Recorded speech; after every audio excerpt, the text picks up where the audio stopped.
Hello, and welcome to the Weekly Scroll Podcast. My name is Ryan. And I am the one who wanders and is lost. I'm a normal person. My name is Josh. I'm a less normal, but more normal than what Hunter said. My name is My name is Christian Sorrell. Wonderful. And this thing messed up, but I'm gonna keep going. So tonight, this is SideQuest episode 5. I told you I was fucking up. Hey, this is normal for us. For all you out here, welcome. This is SideQuest episode 5. We haven't done a side quest in a while. So what the fuck is a side quest? So we're normally a review show.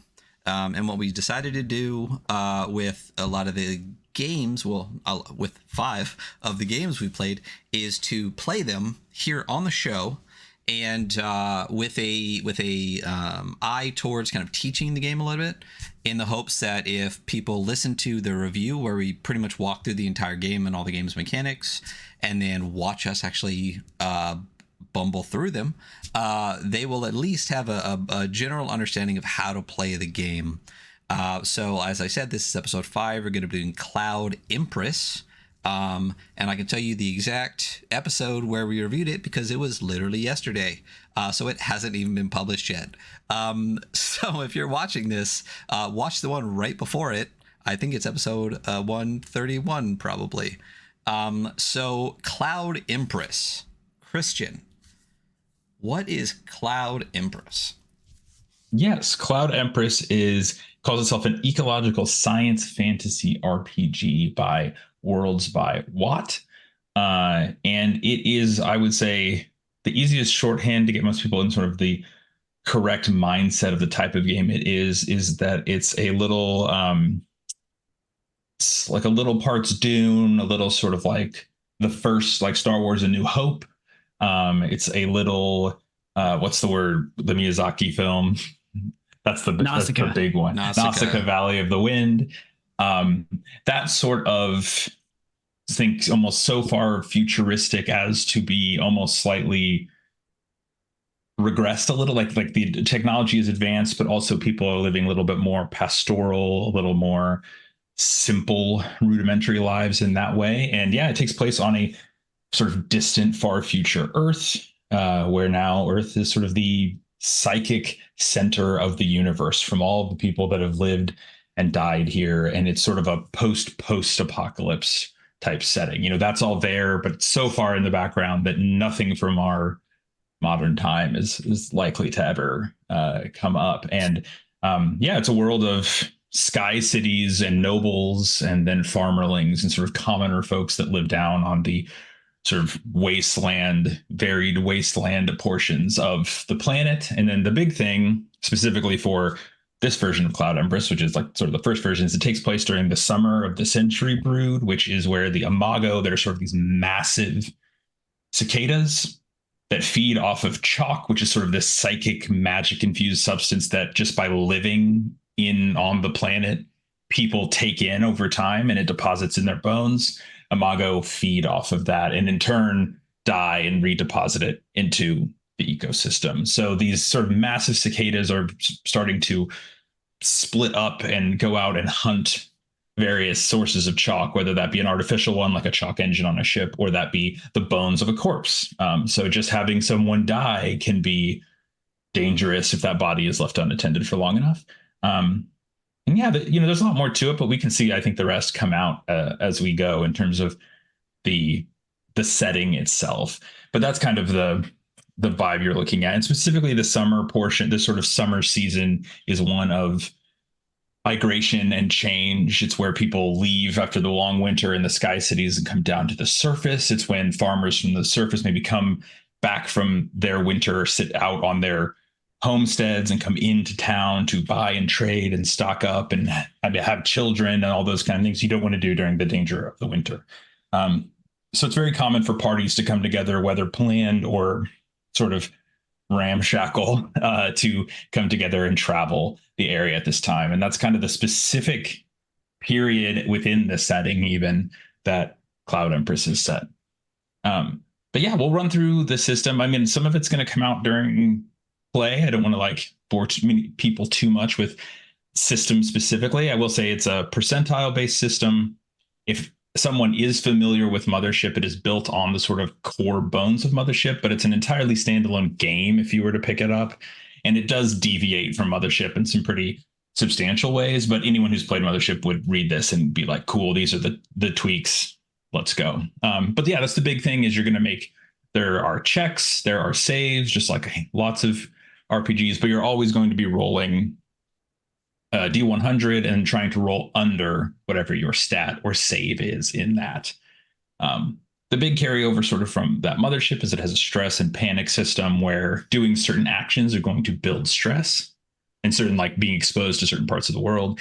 And then there might be times that I will call for someone to make a panic check that's going to see if your character is sort of resilient and can stay in their course of action in the face of this, or if they're going to break from that and twist, off in an unpredicted direction. And yeah, I mean, anything else we want to hit right now, or do we want to kind of move into the character creation portion? No, that's it. Yeah, just it's a good game. Go buy it. I finally found my address to my box set that we got that I was trying to find for the episode yesterday. So I have my physical player aid right here with me. But yeah, we can jump into we all made our characters already, right? We did, yeah. Fantastic. So we already made characters just to save all of you out their time, but I will run through it really quick just so you kind of have an idea of what we could have picked from and this sort of breadth of options there. So when you make a character, it's pretty simple. You're going to roll to determine your stats. The stats are mind, which is pretty much what you'd think, things like intelligence, things like that. It's also used to spellcast, if I'm correct. Or it's hard to use to spellcast. That's the thing I should double check. I think it's hard. Yeah. It is hard. Yes, you're correct. So mind is what you think, sort of that general intelligence. Heart is used for, actually, I remember why I was confused. Spellcasting, innate spellcasting, if you are a magician, which one of the classes uses heart, using a crest, which is sort of like artificial magic, something nobility has that uses a mind check. That's why I was confused. But yes, the four stats are mind, heart, strength, and speed that are fairly self-explanatory other than that magic breakdown that I did, Then you're going to have your saves, which are going to be reality, fear, and body. Body saves are going to be like a traditional sort of constitution, you trying to avoid physically having something take hold of you. Fear is if you are going to be afraid and run away. And then reality is when you're coming to terms with some thing that even within this setting, as strange as it may be, as a character that's, grown up in that, something that even then is maybe well outside of the realm of your normal understanding. From there, you roll age, which is a differentiation from Mothership as well. And there's teenage, full grown, and old. And those kind of shift your stats slightly one way or the other. Like you maybe get more heart, but you lose some mind. And then there's also body hopper, which is in addition to an age, like almost a completely different type of being in the space. They are sort of like centuries old, maybe even ancient people that have, through magic, through body transfer spells, continually jumped from body to body over time. So the body they are in now is not the body they were born into, and they sort of have a separation between that. Like there's sort of like a ghoul from Fallout, but also if the who they are internally is entirely separate from that body that they are in now. And then you have your jobs, which the jobs are classes in this case. So we have the sellsword, the lordling, the magician, and the courier are the four options which you would pick. From there, you get sort of, some stat bonuses and innate skills from that point. The sellsword is kind of what you think, very much like guard, mercenary, hired martial help on the road. Lordlings are sort of the not, anyone from like a royal family outside of that firstborn son role. Typically, it's like you are not chosen to be the one who continues to lead your house. You are within your family, secondary or unnecessary or almost an outcast in that way. So that's typically why we see them as characters, is because they go, well, if daddy won't let me run the sky city, I'm going to go off and find my own way. Magicians are the spellcasters here. The biggest thing with magicians is spellcasting and magic is very costly in Cloud Empress in this setting. It will always take something from you, even if you do it as you succeed, as well as you can in it. So because of that, there are no old magicians. You cannot be old and be a magician. And if you are a magician of any regular spellcasting, you will probably lose yourself one way or the other in the process of doing that.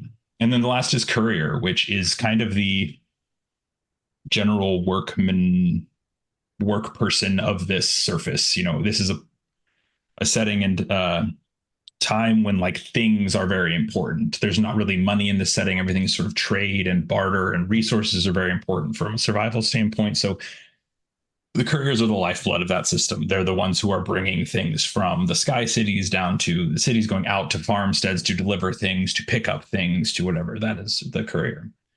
And yeah, there's a number of skills. Skills in Cloud Empress grant you advantage on the roll if you have a relevant skill. And then from there's some backgrounds and gear you roll, pick a name, pick an alias, and then you're done for character creation. But once again, let me know if there's anything I'm missing. That sounds great. I think I think we're good. yeah. Okay. Chill. Don't have like a Cloud Empress script, so I'm just going off the dome. Hey, you are your name's in the book. Your name is in the book. Yeah. Yes, full disclosure, my name is in the book. I did a small amount of game development work with Watt on this, but I would stress the small amount of work part. Hey, name's in the book, buddy. Doesn't matter. It doesn't matter what the amount was. I'm not disputing that. Name is in the listen, book. even if it's only 1,000 pages or 1,000 words in a small section, it matters, But yes, so that is the sort of setup for characters. So why don't we go around and having talked through that character creation, why don't we have everyone sort of introduce their character, and then we'll sort of decide on why you are all together in the way that you are, since we're doing a one shot in this scenario. Yeah, absolutely. I'll go first because I've already made my character on stream. I'm playing if you watch our episode from yesterday, I'm playing the same guy. I'm Sven. He's an old man, Sven the punk. He's a courier. And he's kind of a roughed up guy. He's seen a lot. He's missing a lot of teeth, which is why he's no longer a magician, which he was in his youth. And now, after his travels as a magician, he's very knowledgeable about the world. And so he used that knowledge to kind of like run missions as a courier, get around the world with his experience. I should say that he's like pale, like huge bags under his eyes. And I'm wearing living humming armor. So if you get real close to him, you can hear kind of a from his armor. So It's not radiation or anything. I don't know. Maybe. Ryan?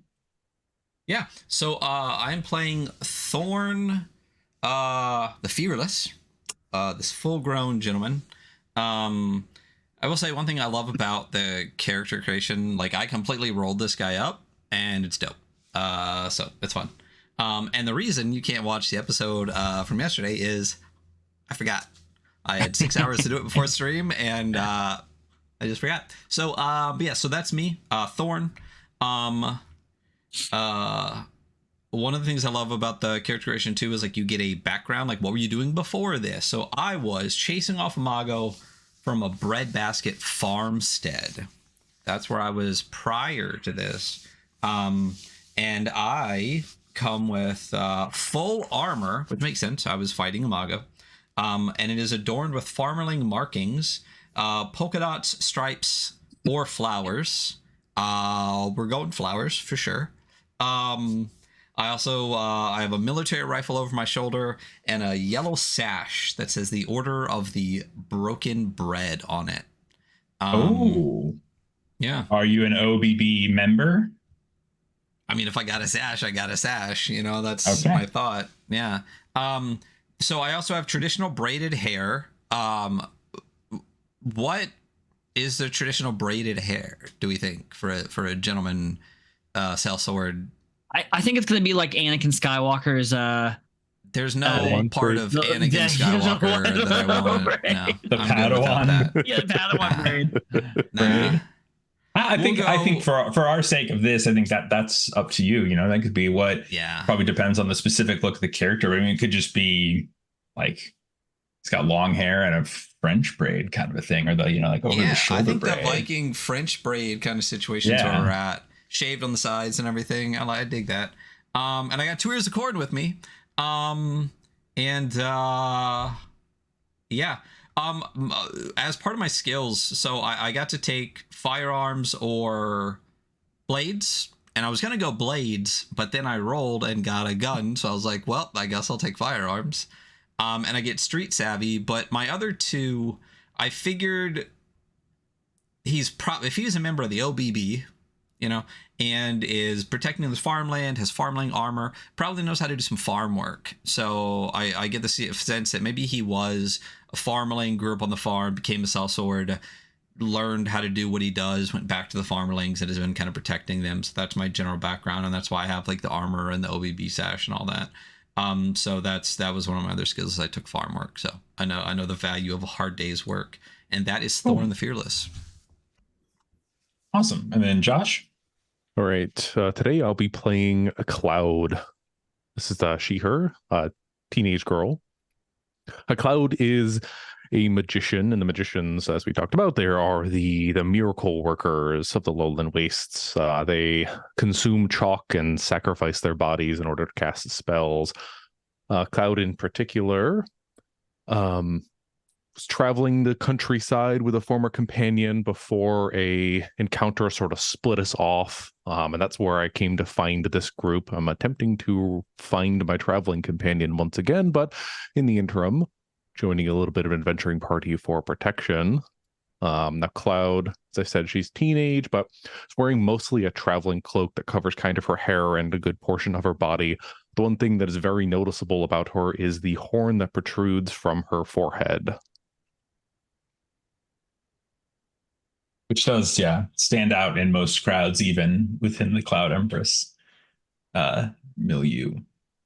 So I think we can kind of walk through how the party has come together. Hearing, Ryan, your sort of setup for your character, I would say the adventure we're going to be playing today, by the way, it's the Seed Vault by Samantha Leigh. It was actually came as part of the sort of year 1 bundle of adventures that was part of the Cloud Empress Kickstarter, and I think either is or is about to be available through like ttrpg and things like that.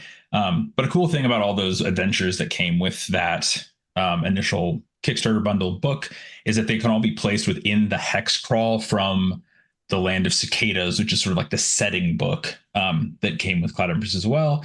So the one we are specifically playing is actually in sort of the southern portion of the breadbasket, which is sort of a sub-region within the lowland wastes. So it's actually kind of right in your neck of the woods, Thorn, like where we are there. So I think, and feel free the rest of you to decide on that, but it sounds almost like you're kind of this a little bit more connected into the space, maybe like low-level folk hero type character. Like, you kind of came from this growing up, you went into being this like protective force here, and now you're traveling on your own again. But however you all want to decide, those are just the character attachments I could think of to specifically the region we're in is this. But you all have all just basically heard rumor of this ancient vault that is said to contain all manner of seeds that could bring prosperity and, be valuable, both like rare things and things that could lead to feeding lots of people in new ways across the wastes in this vault. And you are sort of following up on those rumors and seeing if there's any truth to them. But how do we want to say, what do we want to say brought you together, or how you are all, why you're traveling the way you are together now? Well, I definitely like the idea of like shonen protagonist as like a 12-year-old or whatever. That's like, I'm gonna get more power and protect my family, and that whole bullshit on the swing. And left and came back, and definitely like that kind of like I don't know necessarily folk hero, but like people were like, oh, just some kid or whatever, but he came back actually knowing what he was doing and like has helped, protect and rally the peoples a bit more. And definitely like I'm a sellsword, so I'll definitely go do the work or whatever. So I don't know if I maybe in the times where maybe the farmstead was a little bit more calm and I went and sold my services, I might have run into, Sven or Cloud or whatever, or if the courier was like coming through and happened to like be in the town when something happened and we all had to group together or something like that. I feel like maybe we've run into each other in your travels because I've just been traveling for so long. And we've just run into each other again, and you've recruited my help, and I've like reluctantly, I'll come. I can't do a lot, but I'll come with you. Well, yeah, and Knowledge is Thorn, I would power, say, I would say to you, Thorn, too, this has been like being from this region and being fairly close to where this was found. You know that like a group of farmerlings supposedly came upon this and is sort of overseeing it or almost like protecting it as if to make sure that it isn't something that gets like raided and just stripped without any sort of oversight. So I would say it's probably something that is important, it sounds like, to your character, just from like you're invested in the farmlings and the breadbasket. So it might be that kind of thing too, that it could be like, I'm going to go there and check this out. And then it could be like Sven's there and is like, hey, I'm heading that way anyway. That sounds interesting. But then the Cloud, what wrapped you in? Like you said, is it a matter of just sort of happenstance, crossing of paths? You're like, I don't have a companion now and I don't want to travel alone. I think this is a classic teenager tale where I've just latched on to the first person that seems capable and I'm kind of dogging along with them for lack of better option. Okay. Yeah. Go ahead. Teenage girl just latches on with like the old man and the middle-aged man, and we're just like, cool, that works. Yeah, the strange teenager that appeared, and you're like, well, she's not hurting anyone. Sure, you can come with. Nice horn. I'm not self-conscious about it or anything, don't worry. Oh. Well, the breadbasket's definitely southern. I'm telling you that now.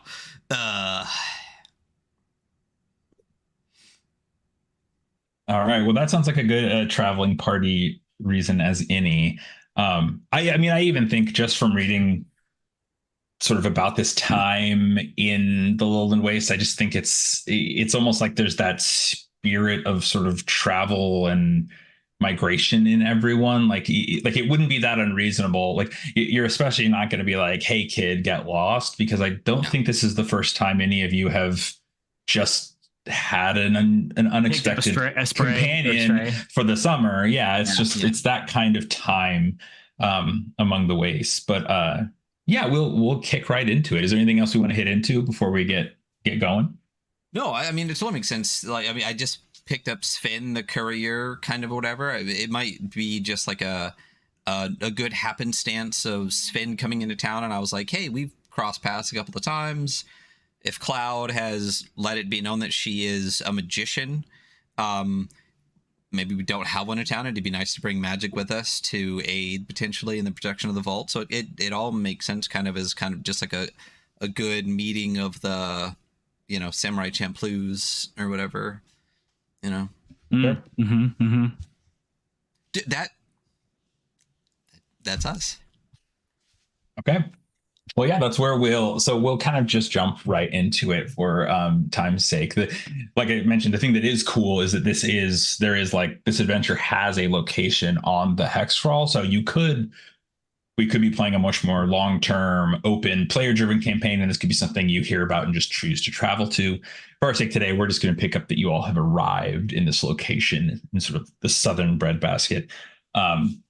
After probably leaving from Tacktown or one of the smaller villages. Sort of Tacktown's the one big sort of city. Even then, it's sort of a large town, but city in quotes of the way. So you traveled, a day or two to get out here and do so safely.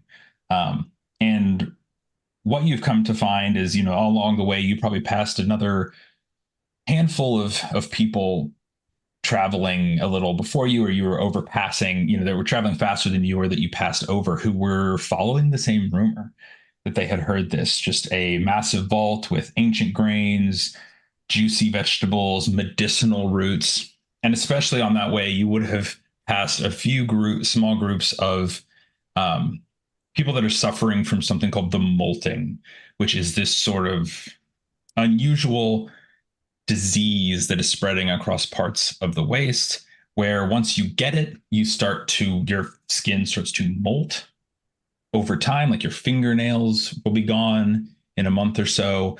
And there's never been a report of anyone surviving more than 3 summers once they have it. And we should have trigger warning the stream, by the way. Skin horror. Yes, I'll say that generally now. Actually, that's a good call out to say that, bugs. I did mention the giant cicada, so imago is what they're called. But bugs, there's definitely sort of chronic illness, skin disease, and body horror, sort of the general content warnings for this adventure. And the molting is part of that. So you see these sort of people in various stages of that, whether that be like someone who has just recently contracted this and is like, I'm trying to get out there. It's not really known, how it is spread, but there are rumors, because it puts people in such desperate situations, of this ancient tea that cured it in the old days. And it's believed that hopefully this place would contain some seeds to grow that plant that has long since gone extinct, so that these people could be healed. So it's almost like a pilgrimage to save themselves these people are on. Then you pass, a few groups of them. But other than that, it's surprisingly nice time. The summer always feels very refreshing after either a winter on the cold winters on the Sky Cities, or, stuck inside a cabin or inside the confines of a place like Tacktown. So it's nice just to be out and about and to have, passersby to discuss. And there's sort of an excited buzz in the air, I think, generally from this. It's rare that the farmerlings get a beacon of hope like this. And it's still in that early buzz period of there's no reality to it yet for most people, other than maybe the people who are there, so it's all good news right now. You're in the first week of this rumor going out. And you do eventually arrive at this vault. It's sort of a large, it's just built into like a hill. It's like almost like a sort of slightly hidden door built underground that has gone mostly unseen and unnoticed for a long time due to the I think due to the unearthing, lots of changes to the environment from the imago, because like real cicadas, right, they go underground and gestate for like a certain amount of time, like grow, and then they come out. So the landscape has been changing a lot this summer from that, and that's part of it. So as you all approach, you see that the entrance here to the vault is built underground. It's only visible through this heavy front door that is covered in scorch marks. And the front door is like a different material. You said it was like built into down, but it's like a metal door and like a rock face. Yes. Yeah. It is not like it is not a natural door. It is clearly an artificial door in a very like ancient, like what we would think of as being like futuristic, but is ancient looking by Cloud Empress standards. Because Cloud Empress has almost that Star Wars like analog but advanced, but sort of rough and tumble mechanical feel to it. So this would look like a sort of more futuristic style door to us. And even just from the outside, as you all approach, you can see these small smatterings of groups that have all of farmerlings that have all sort of come to see what is happening, see if the rumors are true, see if they can get some of these seeds for their farm, see if there's a way for them to get an edge ahead into the next season, to see if there's something of value, most of these people look like just sort of interested. You don't necessarily see like, it's not being raided, I guess is what I'd say, not now at least, as these people are sort of all standing outside and milling about. What would you like to do? There are like one or two, I will say that mentioned, there's sort of one or two like guards, but this isn't like official military. Everything here has that everything on the surface here has like that homegrown feel. It's like two of the good old boys from the farm that are there with weapons just to make sure no one tries to raid the place. But it's not like police, I guess is what I would say. But yeah, what would you like to do? So Cloud's been kind of walking in the shadow of Thorn for most of this trek so far. The closer you get, she kind of pipes up with what do we even hope to do here? We're a week late. Is there even going to be anything left? Why are we doing this? I mean, we're not any weaker than the Farlands. That's it now. That's the voice now. So that voice, the mumble. Yeah, well, I mean, you sweetheart now, dear, might be a weakling, but you know, I protect these parts, and I think that we should figure out whether this is a threat or an asset, and either way, either eliminate or figure out a way to have it benefit all of us. Do I recognize the good old boys at the thing? Because I feel like if it's in an area where I'm at, I probably know a lot of people. If that is kind of what I've become, this kind of like known figure in this area. Yeah, I think being from the general neighborhood, and as you approach too, you can overhear like these, maybe 24 or so other farmerlings that are kind of like camped out outside waiting. It's sort of equal parts like rubbernecker, like people who just kind of want to look. I just want to see what's going on. This is exciting, and people who are maybe interested in trying to get something out of the vault. But you definitely overhear that a lot of people here have been talking with Rake, which I think would be a person that in the space. Rake is like definitely a sort of locally. I guess I would say Rake is the folk hero. If you're maybe working towards that, Thorn, Rake is that. So the kind of person who doesn't. She's the kind of person who doesn't has never really like looked for being in charge, but always seems to get put in charge. Is how I would describe what you would know. But you would know that she is can be very stubborn, but is very good natured, good of heart. Has farmerlings in a larger sense best interest in heart when you have interacted with her in the past. But I don't think you're not like friends, but you're like acquaintances. Like we know of each other. We've protected or done whatever. And this is this would be, and these guards would be like are just kind of like members of Rake's sort of posse. Gotcha. And that is this person right here, correct? It's the first picture. Yeah, that's right. Yeah, so sort of some like imago chitin armor, glasses, real. Yeah, I mean everything very sort of handmade, fixed and refixed, that kind of thing. But you don't see Rake out here, but you hear people talking about Rake, and it's kind of like, oh, of course, this would probably be her operation. Yeah, I mean, could be good, could be bad. Hey, wow, so wait here, Sven, for a second. And I want to walk over to the guards or whoever I hear talking about Rake or whatever, or anyone that I recognize, like anyone that could establish my presence here as well. They're like, oh, there's Thorn or whatever, like that kind of thing. But meander my way towards the guards and just, if I know them or have seen them, whatever, just do the whole like, hey, how y'all doing today? Yeah, you get like the nod from one of the guys that you think, it's that like you both recognize each other. They probably don't remember your name kind of a thing, but like, oh yeah. They've seen you around once or twice.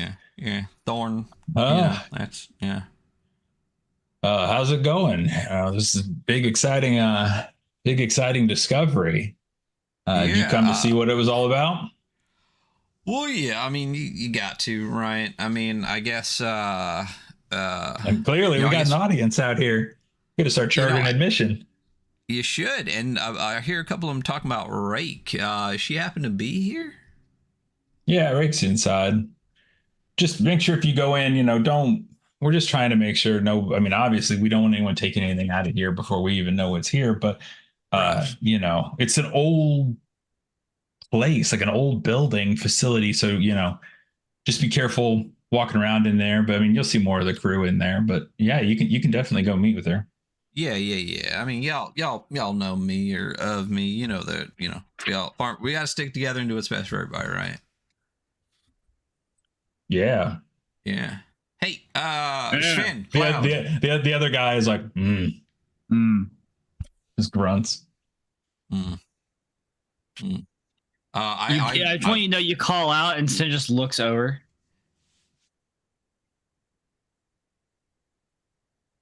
What? He wants us to come. What? Yeah. We gotta go. Yeah, let's go.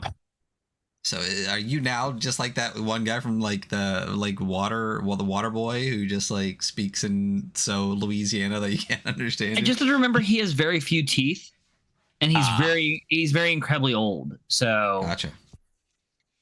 Like I just need to stress he's barely hanging on. Yeah, he's got bones. Like his hands are real gnarled, and if he can help it, he'll get one of you to help him do things. And like he's not big on like using his hands to do stuff, you know.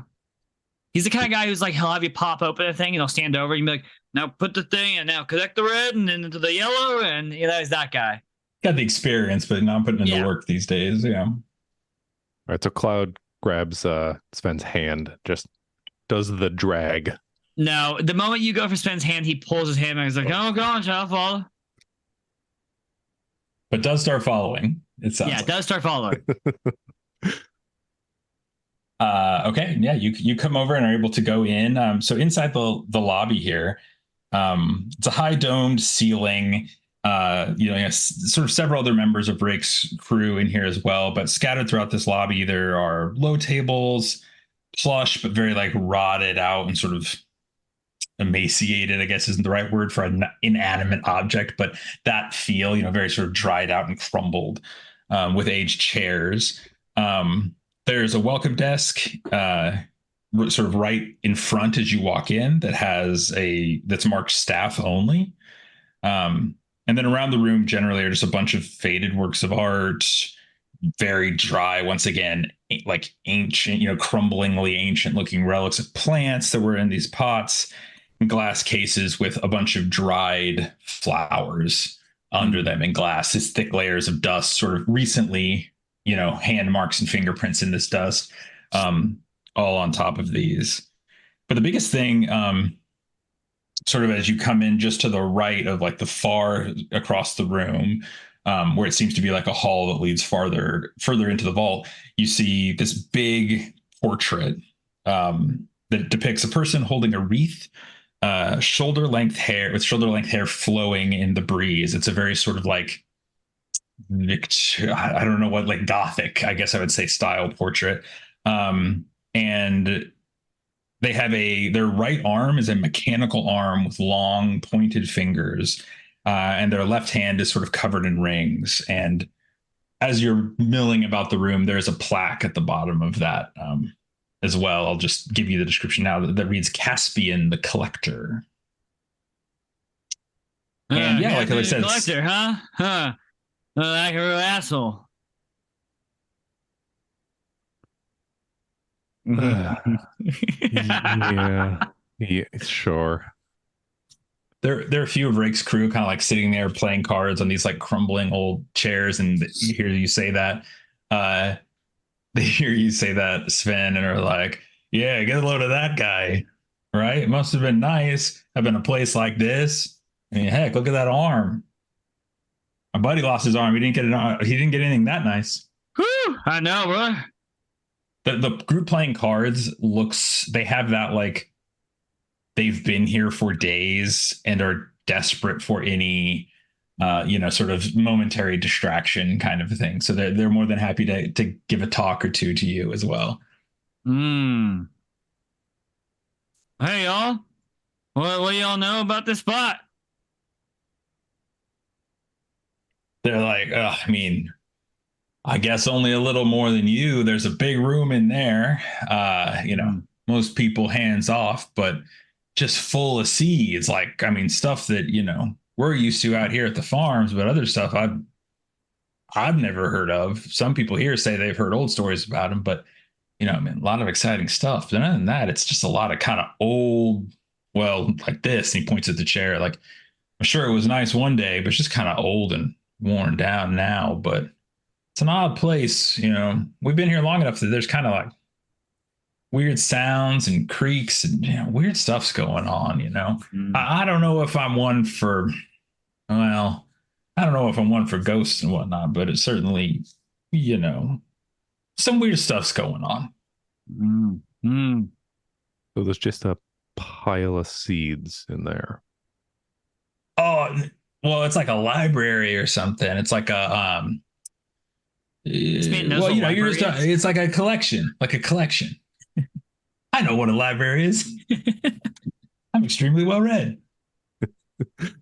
Got a lot of time to read on the farm. What a library is for sure.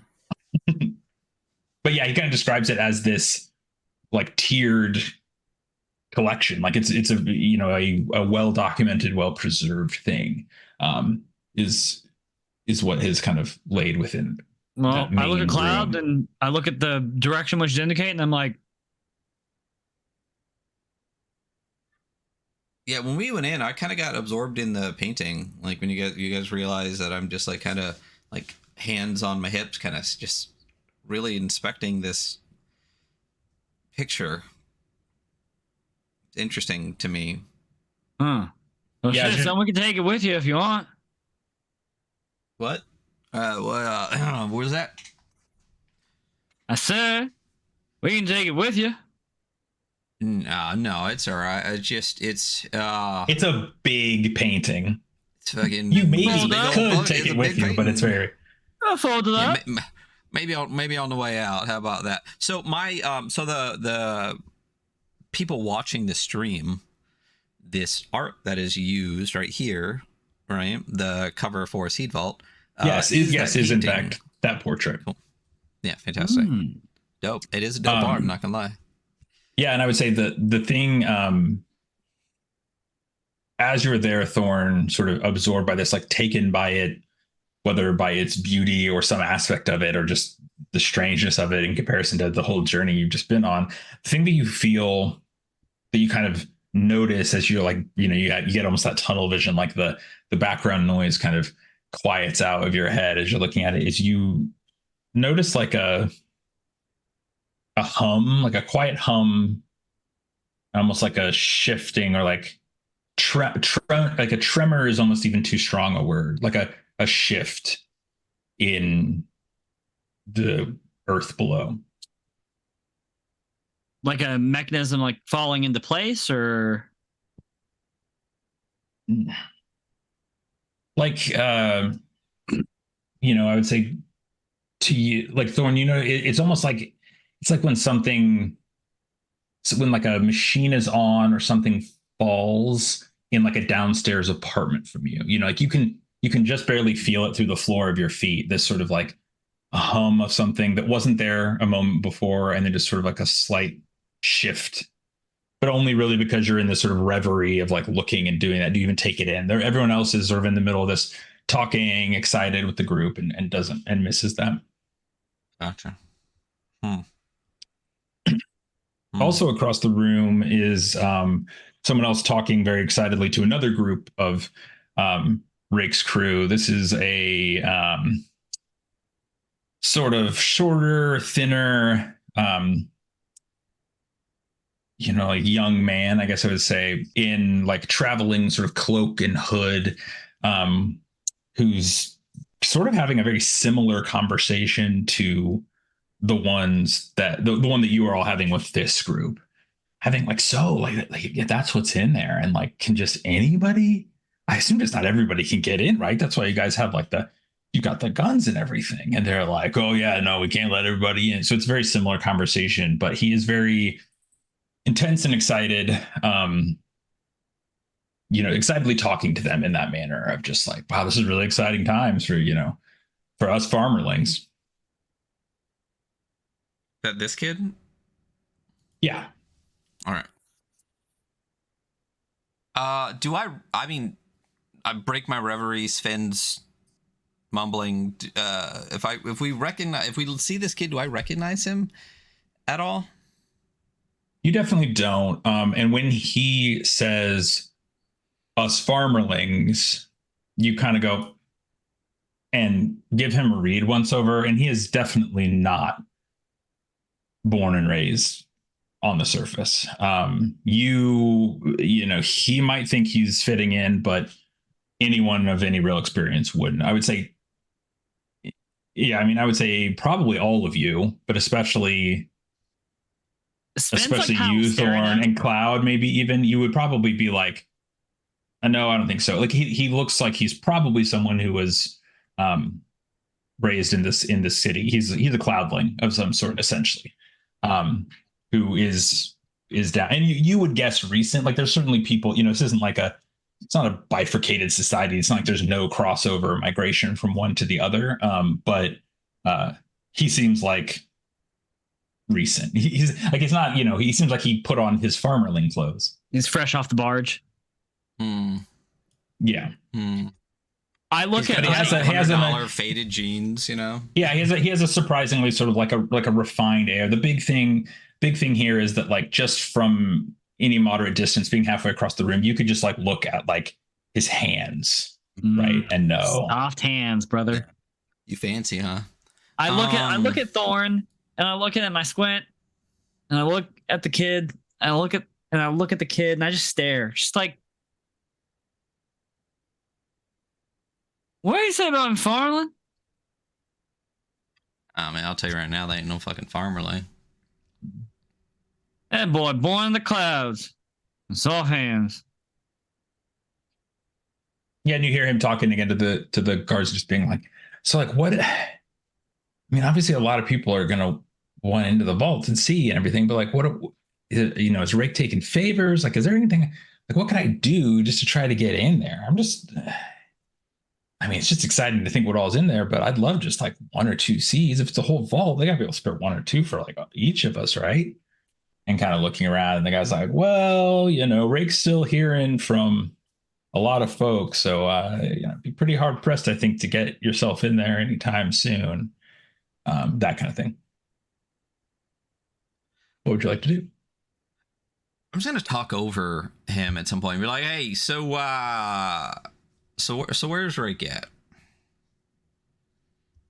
Oh yeah, the crew like sits up, you know, seeing your like sash, and they for a moment there's a flash of like, oh, we're being outranked or something like that, and then they're like, you know, I think it's like, oh, okay, you're not part of their band, although you clearly seem official, but they they go, oh, Rake's in the office, it's just right there, and sort of points sort of this main lobby area to the opposite side, you know, sort of like northeast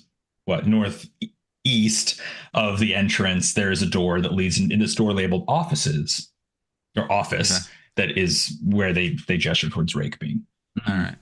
I'm gonna nod that way for the crew, but as we go by, whichever guard was like kind of talking to me the most, the one with like the cards and stuff, can I just kind of like give him like a, you know, familiar kind of clap on the shoulder, you know, just kind of thanks, you know, but then lean down a little bit and also give him a little whisper, like, you know, should probably keep that soft-handed cloudling out of here because she sure as hell ain't one of us. And then just kind of move quickly on, like almost, you know, that was just like in passing. I'm not waiting. Yeah, as you say that, as you say that, he's like, oh, don't worry, we know, man. He's been here all day. And as you're like walking off, he kind of plays it off like this guy's just kind of been annoying, but he's also like, he's not selling anyone on his supposed. As I walk by, I very loudly say, "You got soft hands, young man." He doesn't acknowledge it, but he like puts his hands behind his back as he's talking to the guards.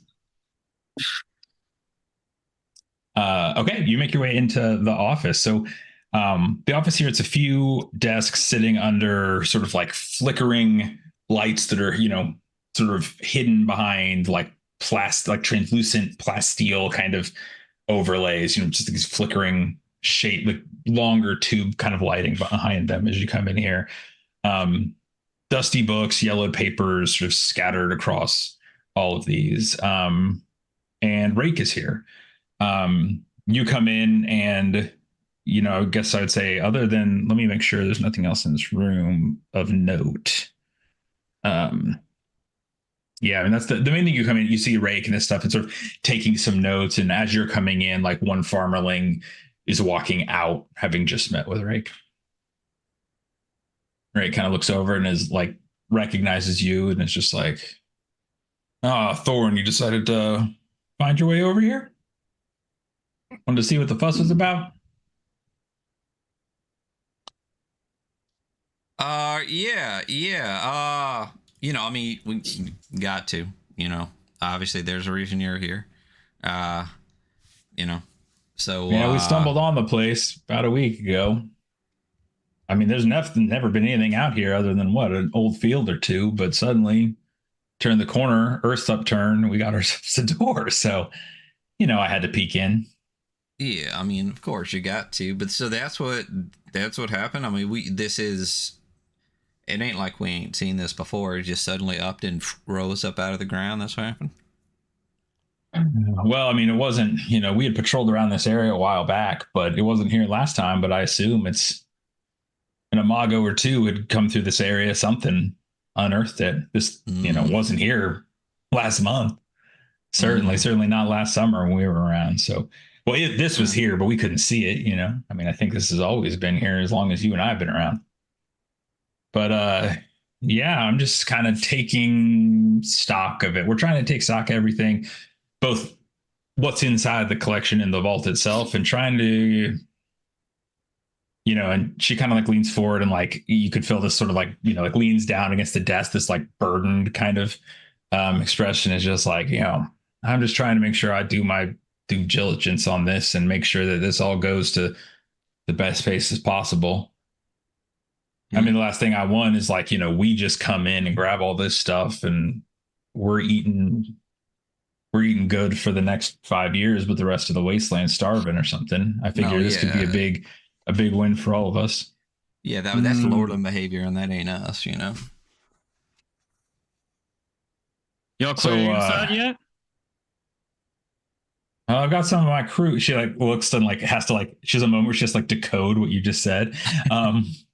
Like it's almost like it's almost like when someone has like such a thick accent that it's difficult for you to understand, even though they're speaking the same language. It's like that, but yours is just like a slur accent. And has to like decode it. And she goes like, well, I mean, you all can feel free to take a look around the office and the equipment storage. I'm keeping the vault off, but I've got some of my crew in there sort of counting, but there's a lot in there. We haven't taken stock of all of it, but it's she goes over and there's sort of the desk has like a number of sort of catalogs in it that seem to be almost like records of the seeds in storage. And yeah, she's just like, they had these, we got in the place, we found these logs, but they're not really accurate. It seems like some things have more than we think, some things have less. So we're trying to just take a new inventory, I guess. And she hands them out like they're on the table if you want to look at these logs or anything. Hey, Cloud, why don't you come on one of these more? Cloud would be probably sitting at that desk staring down at them already. Yeah, you notice a huge variety of seeds. I would say probably 30 or 40% of them are things you've never heard of, like plants that you have no idea. The ones that where you can see some notes that seem to have the biggest discrepancies that Rake's taken with these sort of like handwritten pieces of paper that are tucked in are like more mundane, for lack of a better word, more typical and edible foods. There doesn't seem to be as big of a discrepancy between things like flowers and the rarer exotic plant life, that it would be something that like a collector like Caspian may have wanted for this, but isn't something you would grow in a farm. Those seem more or less in line with what they've counted so far, but the thing that you see really is just that the edible vegetables and fruits and things are the ones with the biggest discrepancy. You do, looking through this, notice, let me make sure I have the word correct. You do notice that there is a listing for exuvino, which is that supposedly legendary plant that heals the molting. Hmm. And your crew was the first in here? Any signs of recent habitation? I mean, the door, we had to blast that thing open. You could probably tell coming in, but I mean, we've cleared the place as well as we can. There's one room, it's down the hall towards the vault and off to the right. There's one room we haven't gotten in. It's just seems like it's collapsed, caved in, kind of like the whole entrance is blocked. We haven't gone in there yet, but the rest we cleared, and it looks pretty much like this. Like, looks around and just like, looks old. But I mean, as far as I can tell, this place could be old enough that who knows what happened between the logs and them locking the door. I don't know what's happening. Yeah, critter eating. I'm a Cretan? You got critter eating. I think what She means Finn's trying back, to say is I've got a critter eating. a critter eating. Yeah, that's exactly what it is. Well, I mean, that certainly could be the case. Yeah. I don't know. You know, that portrait in the lobby is giving the creeps, though, and we've been hearing all weird knocks and noises. And one of my guys had a pot thrown at his head. Turned around, nobody in the room. There was no pot in the room. Oh, spooky. So that's troubling. So that's why I want to make sure that if we are taking anything out of here, we're all doing it at once, and maybe we're all going to just leave for a while. I don't need that, lordly looking guy over there haunting me for the rest of my days. And and by the way, when Rake says this, it's like Rake believes this, and that's not unusual in the setting. Like, we are in a magical setting. Right. There is literal magic, so you can tell that it's not just like haha, I don't want to be haunted. It's like, I don't want to be haunted. Yeah. So if we're gonna steal from maybe the haunted vault, we're gonna take everything and leave. Gotcha. I'm gonna just kind of clap Cloud on the shoulder too. I'm still standing. If she's at the table reading over the books, I'm just gonna ask. So, do you see anything interesting? Anything more with your perusing? He said magic pot through his head. If Rick's crew is the only folk to be in here, I mean, we can't necessarily even take these logs at face value, but someone's got to be making those seeds. As this happens and you're having this discussion, all of a sudden, red lights, like the lights above that were flickering and sort of like almost like fluorescent light kind of color, transition to this pulsing red from one side to the other. And there's this sort of low, not like high pitched siren, and just like that pulse starts happening. And then there's like whoop, whoop, whoop, like coming like artificial coming over the speakers. And you hear from outside of the room you're in this like ching, ching, ching, like metal clanging noise is happening. And Rick's just like, oh, damn it, I told them not to mess with that thing. And she gets up and just goes out of the room. I follow. Yeah. I follow Thorn. Whoa. Do we want any part of this? I'm already, just I'm just gonna room by myself. Yeah. Cloud's like, do we want any part of this? Alone in this red flesh area. Just by yourself. Yeah. So you follow Rick out, and Rick comes out, and it's the same out here. This transition to this sort of pulsing red. You can see that the entrance, the blasted open door you have come through, is now blocked with like a blast door that has dropped in place, and Rake is crossing the lobby to sort of on the northwest side, this door on the northwest side that's labeled control room. And she pushes in there, and there's like 2 or 3 members of her crew like looking over this big control panel. Like think like the like nuclear power plant controls. You know, it's not just like a 4-button control panel. It's like a hundreds of button control panel. And there's of course a big red button on one portion. There's a lot of other smaller red buttons, but there's one big red button. And this sort of bigger, heavy-set guy is like, well, I'm sorry. What are we going to do? Sit here all week? Talking to the other crew. Everybody take stress from this lockdown kicking off them. Ooh. So stress. Talk about stress real quick. Yeah, stress is when things that are stressful happen. Typically, it happens when you fail a check, you fail a save. So far, we've been doing a lot of role play, like character interaction, so that hasn't come up a ton yet. But when it does, sometimes you take a stress, sometimes you roll a save to see if you would take stress. But anytime you fail a roll, you definitely take stress. And the idea is that it builds over time. And then when I call for a panic check, the higher your stress is, the more likely you are to panic, and the worse potential panic results you have. So that's the big thing with stress, basically, is ideally you want to keep it low. And, you know, so even if it's low and you panic, it's probably going to be minor. But if your stress is very high and you panic, it can go very bad.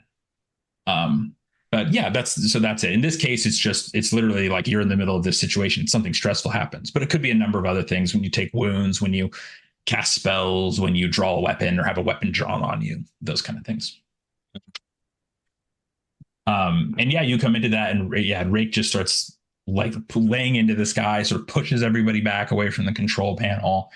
And there's a few like most of the screens here are sort of broken and shattered and, you know, done, but there is like an inlaid, real like basic, like early LCD kind of, you know, like a calculator screen kind of thing on this that says the control board that just says lockdown, lockdown, lockdown.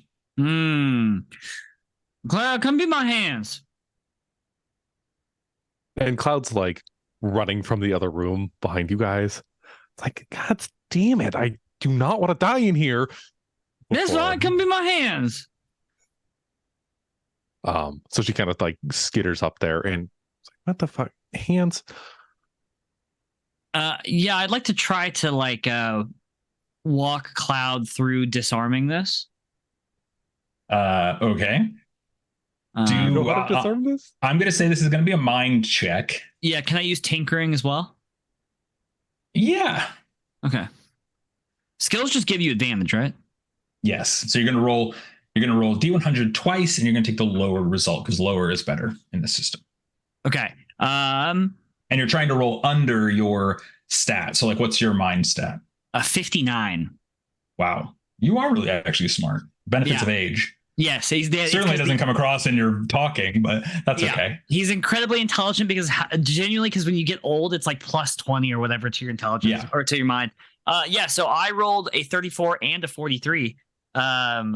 So yes, you succeed then. So what I'm going to let you do, I will say this is definitely not a control panel you don't really understand what it does. You're like intuiting what it probably does. So Cloud, if you are up for following this guidance, I'm going to have you roll 2d10, tell me both results, and I'll give you the more beneficial result from what happens with the control panel. All right. First one is a 6. Second is a 4.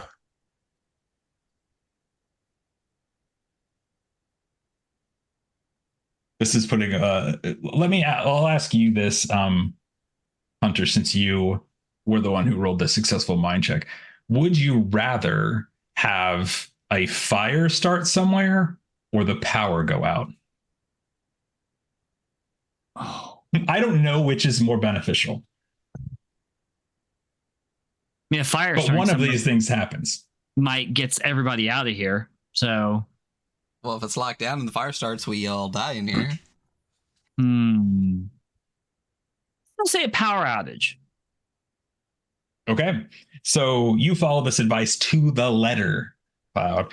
Sort of start messing with this. You go, and you're doing this, like, by the way, while Rake and this whole crew are having this like argument, like she's, dressing this guy down, telling him like, I absolutely do not touch the button. We joked about, of course I want to touch the red button. It's a big red button. You don't touch the red button. And then you're like in the background following this guy. And so you hit this button and then it just goes like, and then everything goes flash, but, and then it's just totally dark.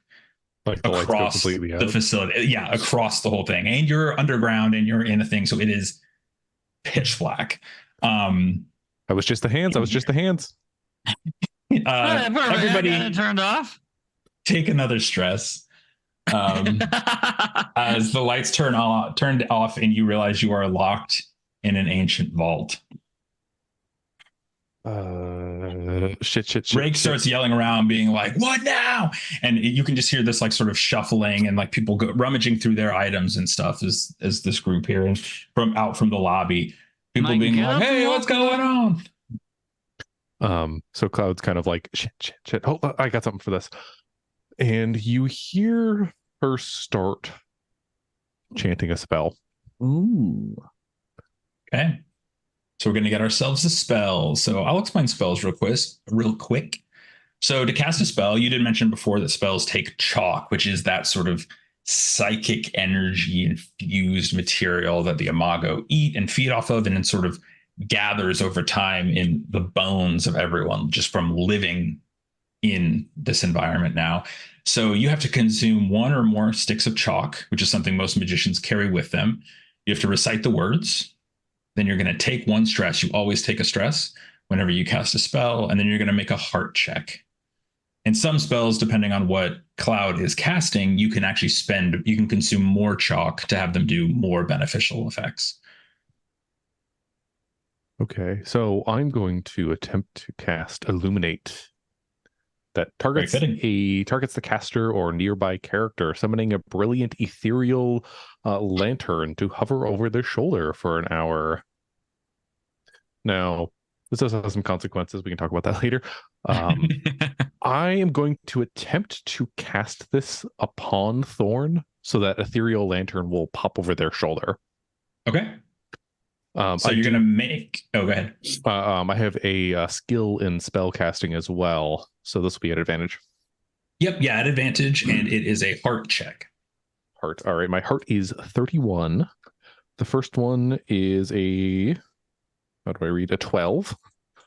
Okay. The second is an 18. All right, well, good. You succeeded either way. So what happens? You said that you basically told us what happens on the success. For listeners, viewers at home, if you do fail, there are miscasts. And I mentioned spells always have a cost, which is definitely true. Miscasting spells really always have a cost. And typically it can be kind of wild and some very rarely good. Normally miscasts are very bad. But in this case, you succeed. So that happens. This ethereal lantern peers up over Thorn's shoulder. You see this sort of, what does it look like? Like what's the quality of the light? Is it like warm? Is it cold? Is it like green and ghostly? What does it look like? No, I think this is pretty simple. So you hear Cloud start doing the short spell incantation. Illuminate can't be terribly long. You see a little bit in the darkness, just like a whoosh, spark leave her hands, and then the light pops up right above Thorn's shoulder. I think it's just an orb. I don't think it's anything fancy. Just a little ball of like orange warm light. Okay. Oh, I'm not a Zelda fanboy. Isn't there some type of like little light ball fairy thing? Mm-hmm. Oh yeah, the little fairy. Is it kind of like that? It's like that, except it doesn't have little wings. Yeah, a little light ball following you around. Yeah, but this light sort of bathes out now, casting these really strong shadows. Right, is the only source of light down here. From the thing, and you can see Rake is kind of going through trying to see what she has on her with one hand, and is holding the big guy who hit the buttons like scruff of his collar with the other, and the same with some of the other, and they kind of like look over. She's just like, well, that's helpful. Will you please step away from the control panel? It was just the hands. Well, the hands are a pretty important part. In fact, why don't all of you get out? She gestures to the three of you to get out. She gestures to the three of you to get out of this room, and to the other people in her crew to get out, other than this big guy that she's holding. Yes, ma'am. Uh, You know,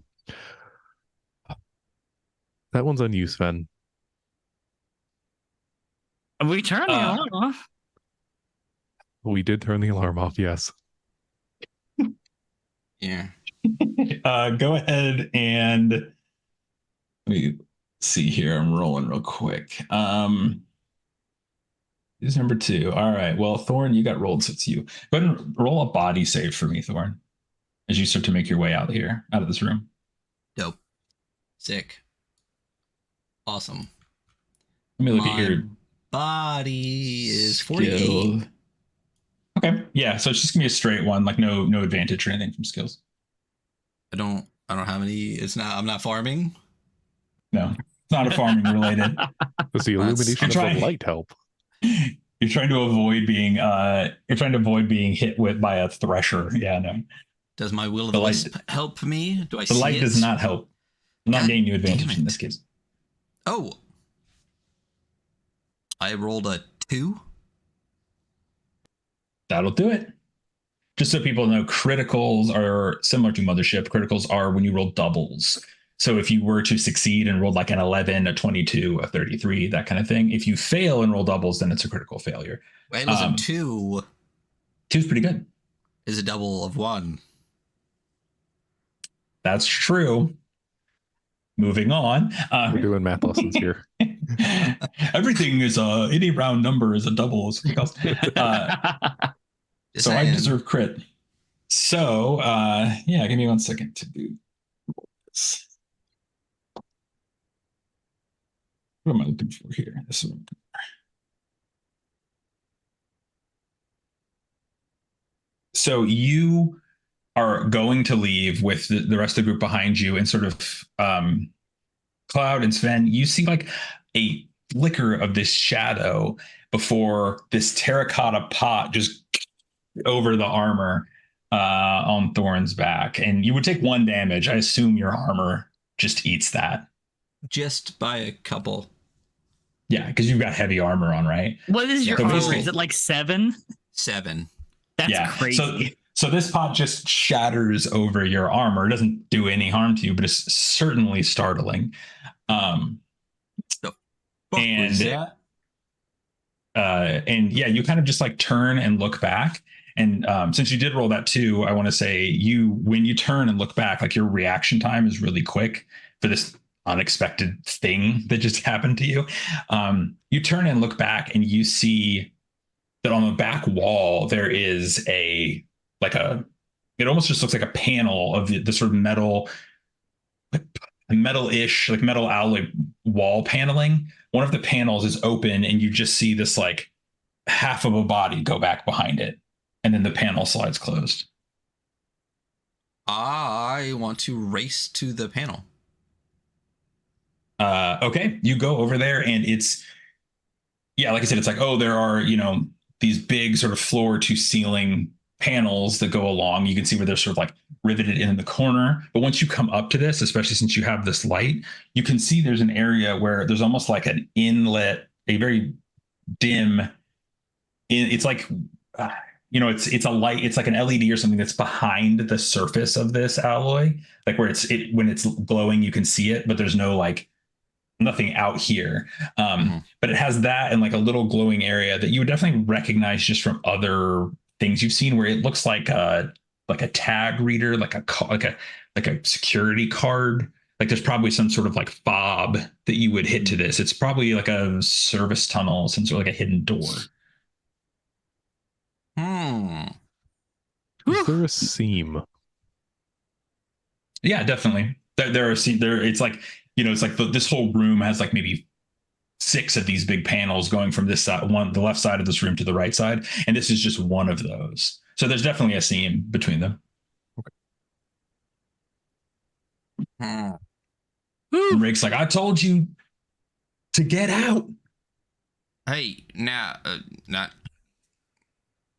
listen here, right? Did you not just hear that crash? And I gather up the terracotta bits and stuff like that. Someone just threw a goddamn pot at my head. Come here. Let me show you something. Okay. Yeah. Rick comes over. Rick's like, yeah, that kind of thing's been happening a lot. That's what I was talking about. Well, listen, I'm fast as fuck, boy, and I saw someone go back into this tunnel here. Have you seen this? Look here. If you look along the edge here, you can see it. Maybe it's like a service tunnel or something. I think maybe like, I don't know. Have you noticed this since you've been here? Because it went in right here. I mean, we haven't seen any of these things open. I didn't know about it. We definitely haven't found any cards or anything. Yeah, you're saying this was just open. It opened, a pot flew out, hit me. I looked back and I saw a figure dart back into it. You saw it, didn't you, Sven? Cloud? I saw him broken up and side closed. See, he saw Nobody it. went. Yeah. Well, do you have a good way to get in there then? I don't, but clearly it ain't. I don't think it's a slip or nothing. I think there's something or someone in here with us. And now listen, I know you got your whole crew here, and I know you're doing what's right for the people out there. Why don't, and here's a thought, why don't we, since y'all already have this responsibility of doing everything, and trust me, I trust you to do that and do what's right for our people, why don't we go try to figure out what this is? Maybe it's eating up them extra seeds and we don't want more of them gone. And then maybe we'll be able to catalog and get all this stuff out here sooner if someone handles that. And I just have a certain set of skills along with my companions that would allow us to do that. We worked together before. You can, I'm trustworthy. She's still holding on to the scruff of this big, oafish kind of guy's. I didn't realize she was still holding him. Neck. She's still holding him. He's like listening in. She's like, well, yeah, as you can tell, I have a bit of a staffing issue right now. So yeah, I would like that. Just tell your no more daughter. Hands. Yeah, just stop touching the control panel. No more. Hey, listen, Clyde, no more touching stuff. Got it? We good? And is like, yes, I would like that very much because I need to figure out how to get the doors open so we can all get out of here. A little like a wink, Cloud, or just a wink, But yeah, she's definitely willing to give you the leeway, given everything else on her shoulders, to go after that. Apparently, familiar pat has become one of the things I want to do. I want to reach past Rake and give the big man a pat on the chest. I'm like, glad I'm not you, buddy. And then we just... He goes, help me. And then he gets pushed against the locker again. Or we live against this back wall of the control panel thing. Right. Yeah, so you come back. Yeah, can I just lead away from, if I see people, I just wave and just go. I want to get away from people and hope that Sven and Cloud are with me in the light. Yeah, you can get out. You come out into that general lobby from this room, and I mean, you're the only source of light there. The other people kind of looking around. I mean, you get little things. It's someone has some matches, and they've burnt up some of the crumbled paper that was on that front staff desk and stuff. There's a little cup with some light in it. They've person has a candle or two, that kind of thing. But it's real power outage. At your house energy, there's some two candles. Half of the Rake's crew that were playing cards, they're still just playing cards, but now over the lightly slowly burning old notebook or something they found. Wait, so why did we leave next to the panel? Why didn't we stay next to the panel? We're trying to get through it, right? We have no way to open it. My thought is to... You could, you could try to force it. You could try to pick it, maybe possible. I mean, it does have a seam. Well, like I said, she also told us to get out, so I kind of wanted to get out and regroup. I mean, we could always go back in, but I just wanted to get out and get away. And you can definitely talk it over. Yeah, you can huddle up. Let's go back in there and try a couple things, and I might have an idea. Hold on. What? Yeah. Hold that thought. What do you think the chances are that Rake's crew is just messing with us, trying to scare us off from this supposed treasure they found, accessing panels, throwing things. Sounds a little so more. I know Rake pretty well. Know that y'all are kind of. I mean, we are a bit of a ragtag, recently formed group here. But I've lived or worked around Rake for most of my entire life, and I can tell you right now that one, she wouldn't do that, and two, if one of her crew was doing that, they'd get the same treatment that big boy in there is getting right now. I think it's easier to keep people out of here, to scare them away with ghost tales, than it is to threaten them with arms and armor. I don't. But here's the thing: is we're in farmland territory, Cloud. We don't need to threaten our people with arms and armor. A Rake has authority because she knows what to do and how to do it right by all of us. So what keeps the people from trying to raid in here is respect. You need to be keeping the cloudling in disguise at arm's length. Just food for thought. What are you trying to say about that? Keep your wits about you. Well, I mean, I'll do my best, but we do got Sven here. He smiles, just like empty, massive empty space. Cloud, from the sort of like where the point where the light from over Thorn's shoulder kind of like reaches its dimmest, you can see that Bud, the cloudling acting as farmerling, is attempting to listen sort of from the edge of shadows. I do the.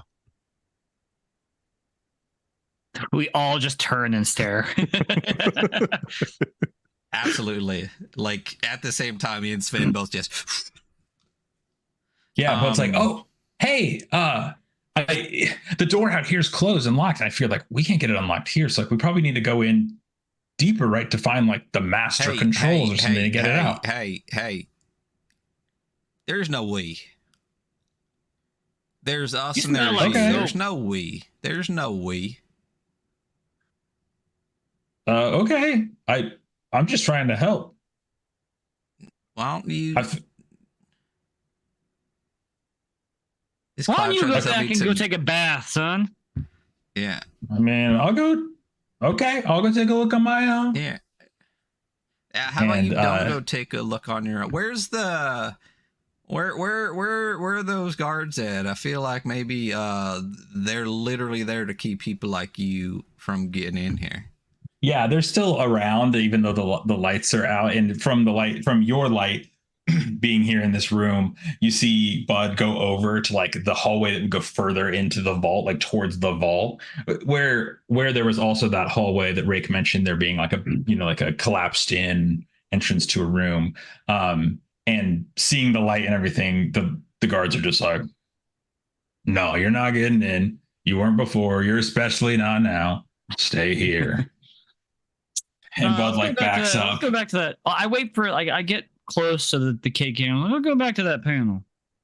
Yeah. What? Yeah. How long does this thing last? 1 hour, I think. For an hour. There we go. Yes, an hour. Yeah. All right. So I agree with you, Sven. Let's just in our head start counting down. We got like 50. All that took 1 minute, right? We got 59 minutes left on that. How many more times can you do this if we need it? More, give or take. We're going to be in quite a bit of trouble if this extends into another day. Going to put that responsibility on you, Sven. I'm interested in, so if you cast the same spell multiple times, like how does that work in regards to like the cost? Because the cost for this one, right, is that tomorrow when you wake up, you're blinded, right? Mm-hmm. For the illuminated spell. So if you cast it multiple times a day, is that just multiple days that you wake up without the ability to see? That's probably how I would rule it, yeah. Okay.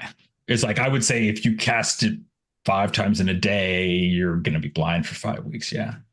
I don't think there's like I don't get the feeling that there's like min-maxing spells in class. Like the cost, you will suffer the cost. Yeah. Is how I would probably rule it. Yeah. All right. Let's go. All right. So, All right. Where are you going to? They're gonna head back to that panel. Okay. Has Rake's group left that area yet, or are they still sitting around it trying to figure it out? Oh, sorry, I'm thinking the control panel, not the wall panel. Are you talking the wall panel? So Yeah, we're talking about wall panel. those are in the same room. But they are definitely, Rake is sitting there now like a crew member or two in, and they're trying to be like, okay, what'd you hit? Like they're going over this, like clearly hitting the red button again does not lift the lockdown. They could have just done that.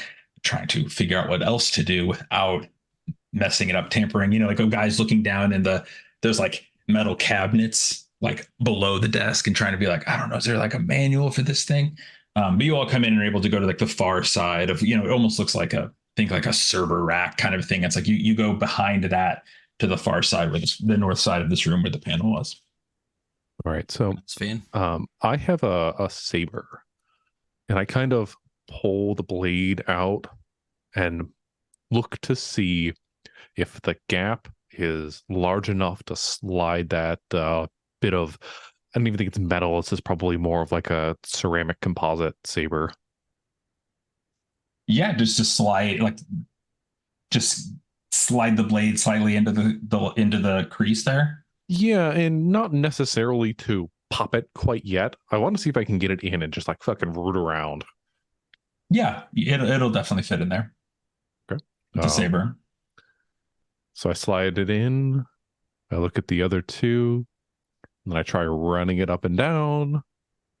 Yeah, you run it up. I mean, you can tell from the feel of it, like as it's like if here's the panel, you have your saber behind it, you can twist in and you feel there's nothing there. Like you can tell that this is like a panel with empty space behind it. If you slide it up, you can go all the way up, but then any lower, almost in where you slid it in, it gets blocked. Like there's a lock there. There's something there. If you slide it underneath, it's the same thing. Pretty much just goes down to the floor, nothing, empty space behind it.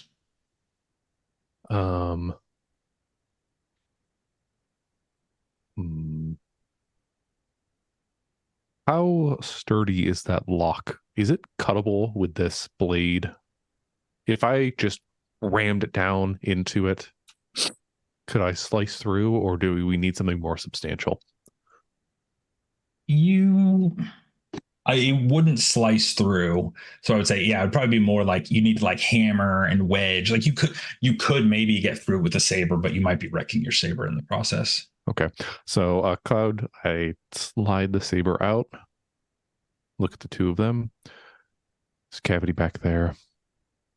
Some kind of lock. I can try and shimmy or smash it, but all I think that's going to end up with me is a broken or bent sword, and I'd rather like to keep this one on me.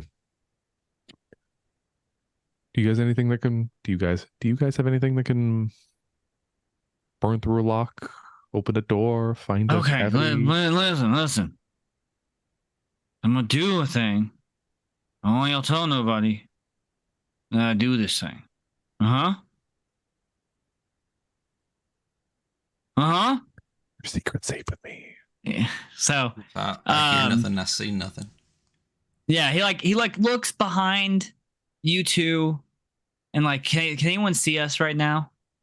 No, you're behind. You're sort of obscured from Rack and the other members by, like I said, or Rake and the other members, because there's almost like a big server rack type thing in the middle. Yeah. So Sven turns around and climbs through the closed panel to get behind it. Yeah, so you see Sven just like almost like reach in as if it's like a pool of water and just pulls through, and you see him go away on the other side. And from the other side, can Sven see anything to like? Can you see the lock? Yeah. Like, so Sven, you're in the dark here. On the other side, you can definitely see. I mean, you can feel around. Well, oh no, I can't. Around. So you can't actually feel around. So you see, I would say what you see is you see some residual like bluish, almost like energy. You see like the slipstream of a living being having been here before. Think like the residual heat if you had like an infrared sensor or something like that. Because you always see that, but you can definitely see that here. Can I interact with any of that slippery stuff to try to like push that heat over towards the lock at all? Or is it just like the heat of where somebody was essentially? It's just you can just tell that a presence was here recently, and like it sort of trails off down what seems to be this sort of service tunnel.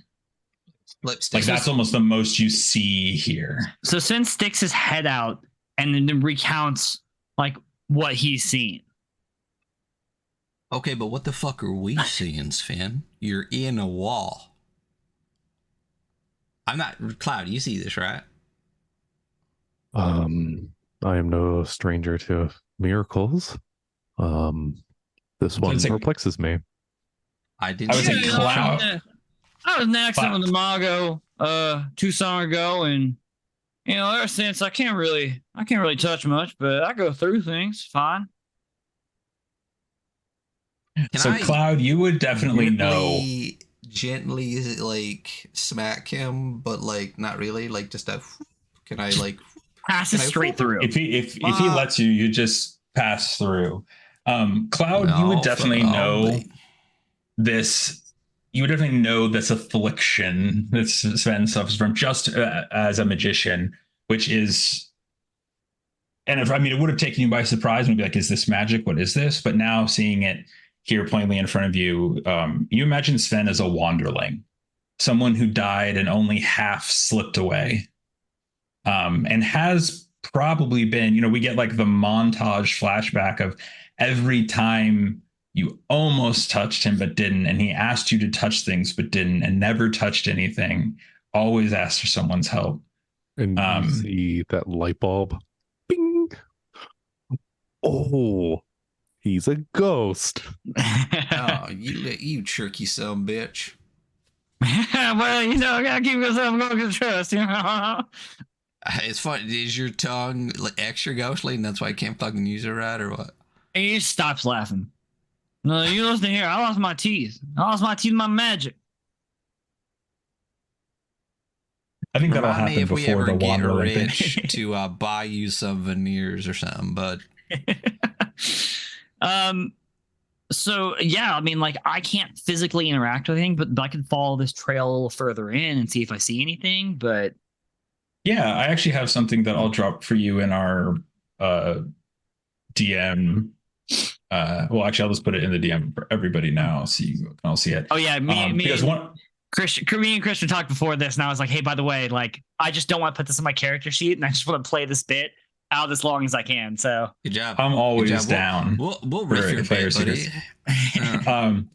So one of the things I'll pause the scene real quick and say that is cool is that Watt actually on their Substack does monthly expansions where they do like a single spread of new Cloud Empress stuff. And one of those a few months ago was actually playing as a wanderling, almost like advanced rules for a wanderling if you wanted to keep playing as one.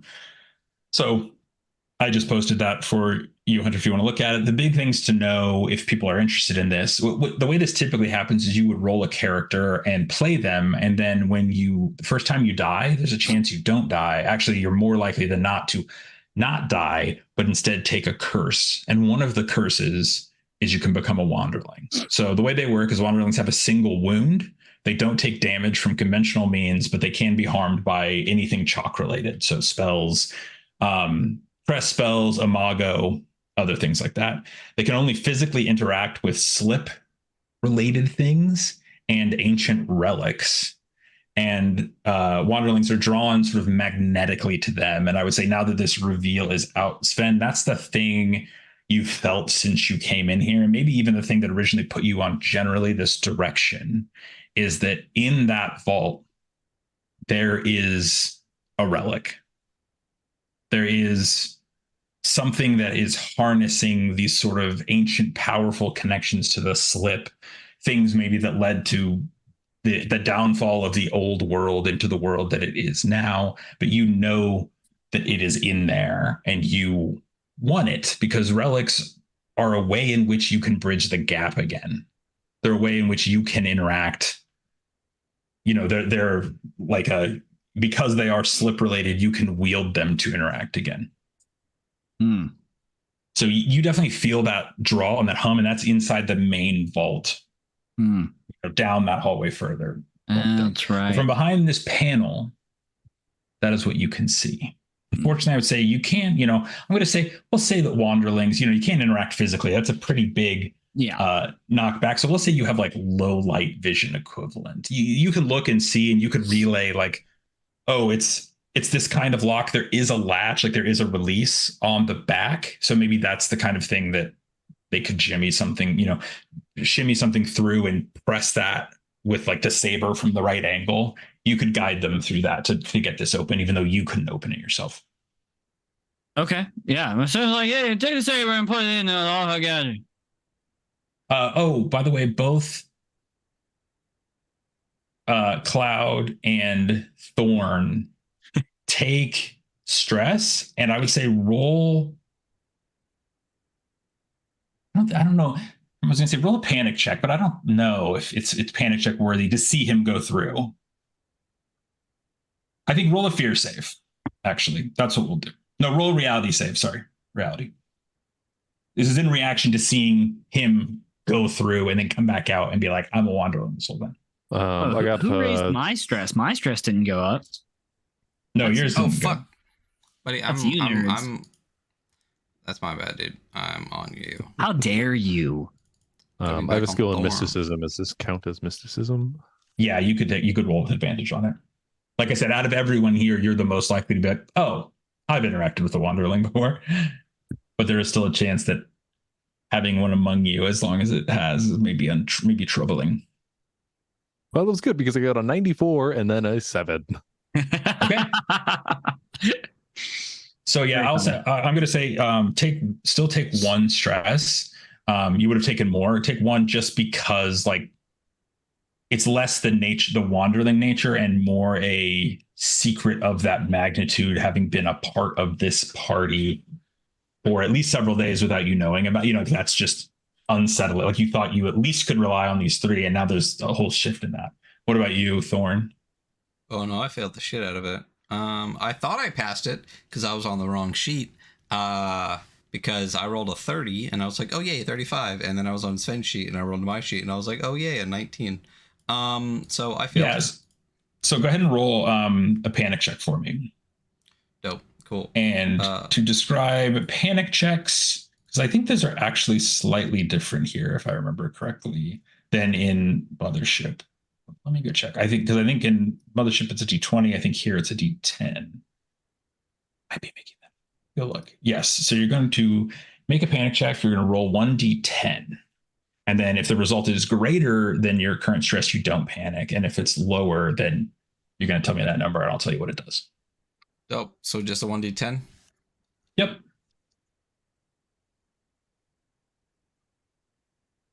I rolled a 5. My stress is 3. Okay. You don't panic.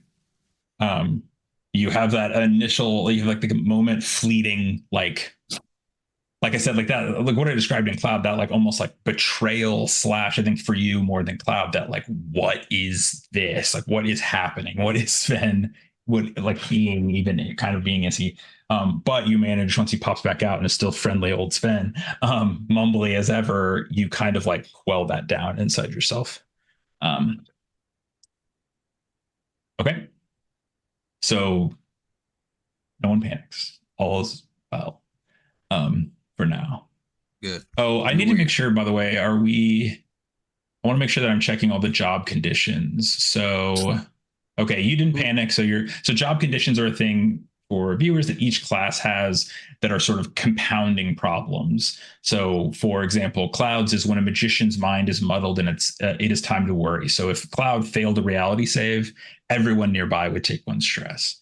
For Thorn as a sellsword, if you had panicked there, everyone else would have had to make a fear save or also panic, because it's bad to see the guy with the gun and sword start panicking. And then for couriers, it's that once per session, you may make a panic check with advantage because you've seen it all. You've been around. They kind of have the rare positive one. So just so people know, that is an element, but it doesn't come into play. So what do you do?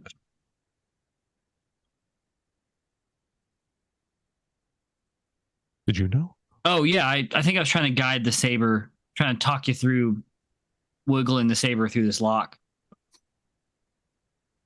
After a moment of disbelief, then I take the Oh, saber come on, back put the out, saber in. and with a bit of an air of question, just slide it in through the gap once more. And I'm like, I lined it up to where half of my face is outside of the panel and the other half is inside.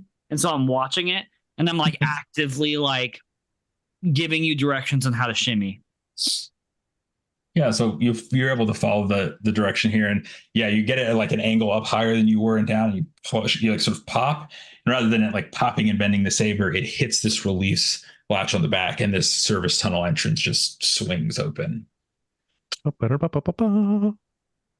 And now with the light in there, you can see that it kind of goes back, and it's these tunnels that sort of, are built near. They sort of like just wrap along the outer edges of some of the rooms in here. It isn't like a full, complete, its own tunnel network, but it definitely will go. They look like they go to other places. So specifically from this one, yeah, you see one going sort of deeper into the vault. And then you also see a part where it sort of like lowers down and seems to go farther off towards the side, almost like towards the office direction of the vault that you were in before. Sven, you Cloud, see that I want to give Cloud like a good job pat on the back, and I want to give Sven a good job pat on the back, and then I'm just Sven like, immediately tries to like dodge being touched, like out of just, oh, that's right, not because you're a fucking ghost. It's my bad. All right. And you, Sven, you can see the sort of remaining like ethereal presence of a person having been here. It goes off to the east. More towards the office direction, not necessarily deeper into the vault, just to the side, off to that direction of the vault. Where do I feel the hum of the relic coming from? To the north, like deeper into the vault, where you understand the seed vault to be. Listen, that thing through the vault is going out by the office. But I feel the hum coming from deep in the north.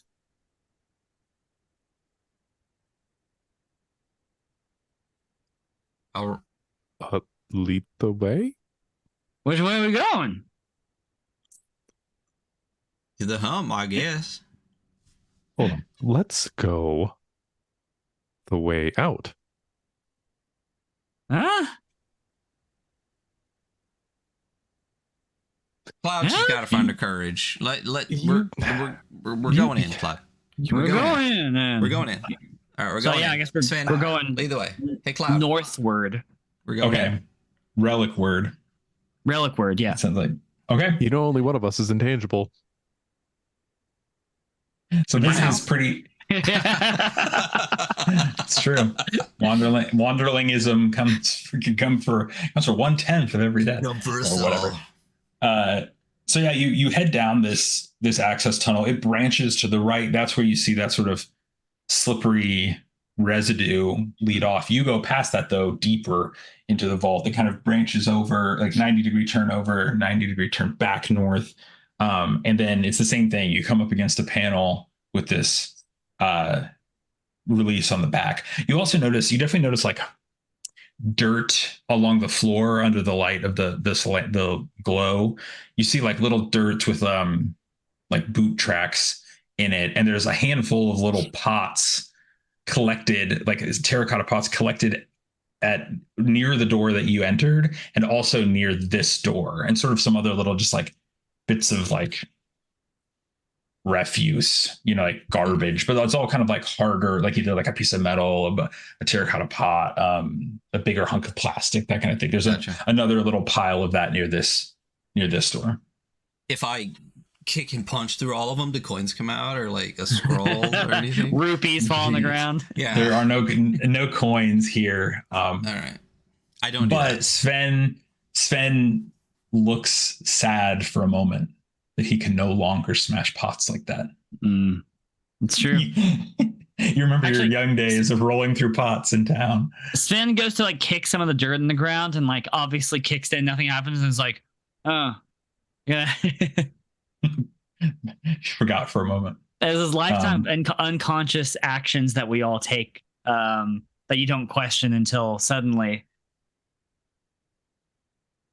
So you're at this northern door.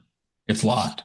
I mean, it's openable, but closed, latched, closed. I guess I'll peer through it. It's true. Forgot about that. I forgot you can do that. But yeah, I can just you can wall hack. You can wall hack. Yeah. So you lean your head forward through and look out, and in this room is sort of this. It looks almost like a very high end. Like I guess this probably isn't something that you, Sven, would know, but we would know looking at this. It looks like a very high end, like museum display. Now there are no high end museums on the surface, among the wastes like this, but we would think of this as being like, oh, this is like a brand new, nice exhibit at like the Smithsonian or something, where it's almost like, it's walkways and terraces that kind of lead up around. It's like nearly like a ziggurat type structure overall, but it's these leading up shelves, little displays that go around and up. And in that, there are lots of these sort of cases and sealed, like cabinets, I guess, that have a number of these like little packets in them. Now, in this room, it is still very dark. There were a few, let me double check. I believe there are a few people in here. Yeah, there were several other farmerlings in here that were taking inventory. You assume from Rick's conversation before the alarm and then dark went off. So there's like a few small lights, enough for you to make out the shape of this and to see like, you see someone sitting near that who has like, they were able to light like a little something they had with them, or someone who has like a little flashlight propped there. And they're just like, they're also stuck in here from the thing. So one or two people you hear being like, they have to get the door open. I mean, they know that we're in here. And I'm like, I don't know. I guess we just got to wait. But the main person, the person closest to you is just pulling out these little like aluminum foil, like aluminum pouches, looking at the name on them, setting it down, and is like writing notes in the dark. Like this farmerling is just like, well, I might as well just keep getting work done. I guess I'm stuck in here. They definitely don't notice you.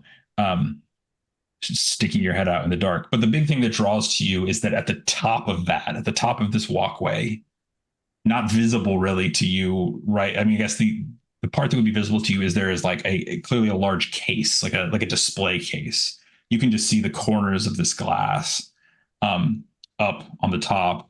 And that is like this slip essence is like roiling out of that, and almost like, to you, it's like this bluish rippling that comes down the various tiers of this and sort of like sits like fog in the bottom of the room.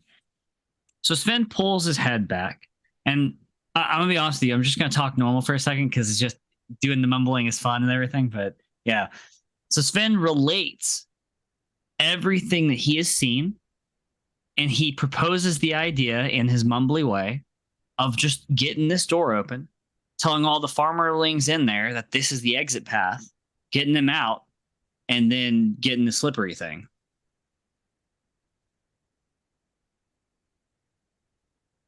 What are our chances of getting back in after we leave this door? Well, we got in the last one. We just got to wiggle the thingamajigger. Let's just prop it open. Fair enough. Yeah, the last one seems to lock. It definitely does seem to lock when it swings closed by default. But prop it open, mess with the lock. You would think those are things you could do. Yeah. I mean, Okay, Sven, don't you I got do some a bit adhesive of, tape on you that you can't interact with? I got a bit of kind of search around my bag real quick and pull out. It's just like a bunch of stuff to cook food in. It's like we can prop the door with this. Like a pot? Yeah, and cookware. Like a little, like cookware. Yeah, you can definitely do that. You could just kind of wedge it down near the base where it's not even like a doorstop. You like put it physically down in the corner, so it definitely won't open without someone seeing that and pulling it away. Yeah. So yeah, you want to try to open this door? Anyone? Yeah, I mean, we just have to just pop it, right? Yeah. Yeah. It's the release is on this side. You can see it. I guess we'll do the same thing we did before then. We're on the inside. Of the No, door, so you're on the inside. It's literally just a button. Oh, yeah, you perfect. can hit. Yeah. So wait, what are we telling these people? That they exit that way. Do they not have a different exit? No, they just saying No. they're locked in. Yeah, they're also blast doored in. Like the vault blasted in. And specifically, I guess to slightly illustrate more what I was saying is the person who is counting all this stuff, they have like a pile of these seed packets next to them. Mm-hmm. And then what you saw, Sven, is these tiers, and like essentially, like you can see that the tiers and the sort of areas where there'd be these different crates or like collections was really all that you could see. But this one person had like these pouches out on the counter. Oh yeah. All right. Well, yeah. Let's just say, hey, you're welcome. Rake's that way. All right. Ready? Yep. We pop it open. Hello, friends. Farmelings like look over. Oh, is that found a way out? Is everything okay out there? Yeah, we're the rescue party. Someone was screwing around the control room. Alarm went off. Someone else screwed around the control room. Power went off. But we talked to Rake. Rake sent us in. We're here to give y'all a way out. Apparently, there's some service tunnels, and this is one of them. Oh. Well, I guess that's good fortune for us if you couldn't figure out a way to get the door open. So that's great. Any news on the power? Should we head out of here until then, or do you know what Rake wants us to do? I'm still cataloging. I got a candle. Rake was working on the old power there, but you might be able to give her a hand. You seem smart enough to write stuff down. Yeah, I guess I'll go check in with her. Yeah, if you all are looking in, I think Rake wanted everyone to get back in their room and make sure I'll say. Yeah. He definitely doesn't understand anything you just said. I think he said that Rake wanted to kind of do a head count, make sure everybody was all right, because pots are flying around and stuff, and also the power's out. So if y'all want to head back in there, we'll make sure everything's good in here, and we'll come through. Sure. Yeah, sure. Just so you know, when the blast door came down, if you were all going to try to inventory check any of this stuff, I had these out and has like this like collection, maybe like 12 or 14 of those pouches, picks them up and sets them back down. I had these out, but all these everything else got pulled down and like goes and opens this cabinet, and the whole, like there was stuff in it before, but you can see that there's like a panel, like a trapdoor has closed, and all of those seeds have been lowered down into some sort of like emergency protective vault, something below. Ain't that neat? Smart. So, but hey, if you got service tunnels, this place has more secrets, but I guess they had something in place in case there was a raid on it or something. But I only have these, and a few other people counting had some more out, but everything other than that, it's all inaccessible to us. But just so you know, picks up their notebook and heads out that way, kind of like feeling, because once they get out to the edge of your light, there's no light, so they're just like feeling, and just like, so just this way, and you're like, yeah, just that way. Yeah, I give them really detailed instructions on how to get there, and I'm sure they're like, okay. So I do have a question for Wanderlings. You can't interact with anything physical. No, I cannot. So why don't you sink through the floor and disappear? Just for good? I mean, no, I'm saying like, what is stopping you? Listen, why don't you just sink through the floor and get the fuck out of here, guy? Why don't you take your mumbling motherfucking mouth and get on it? No, but no, like, so the question really was like, can you climb stairs? Like, are you able to interact with like your feet touching things? I can essentially kind of fly. Okay. Basically, yeah. Basically, Sven's always been mimicking walking. Yeah. But is actually just floating. I guess But if you were not like really how I smart, you were dream. really paying attention. Like you could tell that maybe my walk was not perfect, you know? You could absolutely go down to the floor. Yeah. Yeah. Okay. I mean, cool. You know what? Actually, yeah, I want to take a peek onto the floor since everything sunk down. And Okay. I don't just sink through the floor. I like fully rotate to where my feet are facing up and like my head is down and through the floor. So you guys just see like from my like thighs to my feet sticking up through the floor. Yeah, when you do that, you are still in the floor and ground. Like you're going to have to go deeper. Let's do it to get to probably wherever these go. So you just see these legs and feet of Sven blink out down below. Just gonna make sure I do this as stupid as possible, you know. Sven, as you do this, you go down, and it's like you have to go far. Like it feels like you're going like 2 or 3 stories probably through like rock and like other parts of the like other little bits of infrastructure of the facility. But then you just get into like rock, and then come down into what feels like an open air chamber, also dark. Although here there are like 3 or 4 little like emergency glow light kind of things around the corner.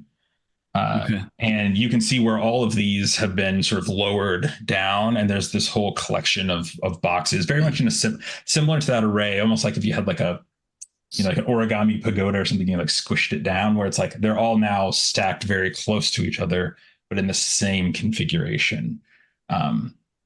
Does this room feel like temperature controlled? Can I feel temperature? I think that you can. It definitely feels cool, but not like unreasonably cool. Yeah, it feels like slightly cool room temperature. Okay. I think I'm going to float back up and let's no, sorry, what were you going to say? Oh, I was going to say, as you're sort of like looking around here, up above, Cloud and Thorn, roll speed checks for me, I think. I would say, Thorn, you're going to have advantage from one of your skills, and yeah, I think that's what we're going to say. Is it anything acrobatic related? No, not this. Okay. That is an 86. Let me check if that fails. It probably does. Yeah, that fails. What about you, Thorn? Oh, I succeeded on both. I got both my rolls were in the 30s, and my speed is 54. Okay, so Cloud, you don't notice this, but Thorn, you notice once again, like sort of just beyond the edge of the light, you can still see a sort of like a darker than average shadow, as a person, like you can see sort of a form, seems to have something in their hand out and is slinking along, almost like trying to get up to the walkway, like it's kind of like trying to hug the wall. This is not one of the farmerling people. It doesn't seem to be, anyway, who was just in here. They all sort of like went and walked and started to clear out. You there trying to slink. Stop slinking. And turns, and a hand enters the light, and you see a revolver and an arm, and these sort of like golden but worn brace, like almost like brace, not quite a full bracer, but like a large bracelets that you definitely recognized on Bud, the cloudling hiding as farmerling that was out in the thing. You sort of see his arm come in with this revolver, and it's just like, look, all I'm here for is just one seed. Doesn't have to go this way. It's already dark. It's already, everything else is already going sideways. Just let me slink out of here with one. And take a stress. Well, both of you, Cloud and Thorn, take a stress for having a gun brandished at you. I would say you don't know yet, Sven, that he's here. In a moment, we will say you pop back up. Very fair. Is Cloud near me? I assumed so. I think as soon as the pistol went out, Cloud is behind you. Yeah, I was gonna say I would be standing, like I would make sure that Cloud is behind me. I fucking knew it. Who are you? Look, came from Delta City. I had just heard rumors about this place. It's just trying to get one seed and head home. Don't want to have to use this. I don't want to have to be here any longer than I need to be. It's a big deal for me. Pile of them right there. Take one and go. He like sort of goes over, keeping the gun out, grabs these. The stack of starts like pulling one up while keeping you both of you like in vision, checking the label, dropping it. Then Cloud kind of whispers, what's the harm in letting him have a seed? It's obviously more than just a seed. Why do you want this seed? What is it to you? I mean, there's a lot of old stuff in here, a lot of rare stuff, right? I just need one seed. Do I know? I know Delta City is a Delta City is a sky seed, right? It's a cloud city, yeah. Like, yeah. I just need one seed just so some, Lord can grow pickle melons in his manor's greenhouse, okay? Trust me, one little melon's not going to make or break it for your lot down here. Listen here. Picks it up. Cloudlink, fuck! I need it. It's like, it's not. And sort of like starts to look through this, and it's on like that has like the last one that he hasn't looked at yet. And it's just like, I know that you seem like the kind of person who wants to think that everything's nice and easy up there, but it isn't. I wouldn't be down here if I had other options. I just need this one payday. And looks and kind of like you see like a grin on his face at this last packet. Please. You know just as well as us that one seed ain't one fucking seed. As soon as they know their seeds down here, they're coming for fucking all of them, aren't they? What they do with it's not my part to play in this, man. And he seems to be smiling, holding this one, sort of puts it in under his robe. Listen, and as they spend now, enough time has happened, you would probably pop back up if you wanted. I think I do, but I feel like Sven sees enough that if he really sees in trouble, like he's not popping up full speed, And I'm taking a cautious float and looking. Okay. So you just like out of sight of out in the dark there, we just see you creep up and you're kind of looking. Yeah. So sorry, back to you, Thorn. No. Listen, you put that seed down or I'm planting something in you. Is this really worth taking a bullet over? It is. The folk up there, they've got their hands full already. I don't know if you've heard there's no lordlings coming down here. Not after that shit up north. Are we post 29th expedition, or are we in the midst of literally them doing exactly that? Generally across the area, like the lordling, like there is a war essentially going on between the surface and the clouds. Now it's like patchy and happening in fits and spurts. It's the kind of thing like, oh, we heard that village got like raided. We heard that they're here. We heard that they're there. That kind of thing. That's been ongoing for like the season or like most of the season. But it's a very like little bits, fits and starts kind of targeted thing here. But I mean, that would probably, if anything, that would probably raise your suspicion, Thorns, particularly in this angle, right? They're already out searching, supposedly off this theory, right, that the farmerlings kidnapped the Empress, but in no farmerling is like, why would we even do that? What would we even do? How would we even get up there? That kind of thing. So it's that very like that's their rationale. Doesn't seem no farmerling buys it.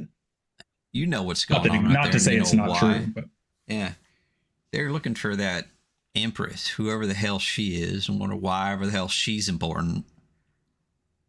They're coming down for that. They're coming down for seeds. I'll tell you what, they take everything. This ain't the first time they've been a war. It ain't the last time there's going to be one. If we have it, they want it. They'll try to take it. And I ain't letting this soft-fingered little fuck take a seed. If you take one step, I'm putting you down. And I say that to Bud. You could tell that this is like intense panic kind of thing. You know, it's like he's like on the edge, one way or the other there. What were you going to say, Sven? I would say you can do one thing if you want. I want to float up just directly behind the soft hands. Bud, you float up behind. He doesn't notice. You can hear this. You hear him like this heavy breathing, him of being like, this is the clock, this is the moment. And he doesn't know how to handle it or if there's a way out. But I lean in real close to his ear. And I go, boo.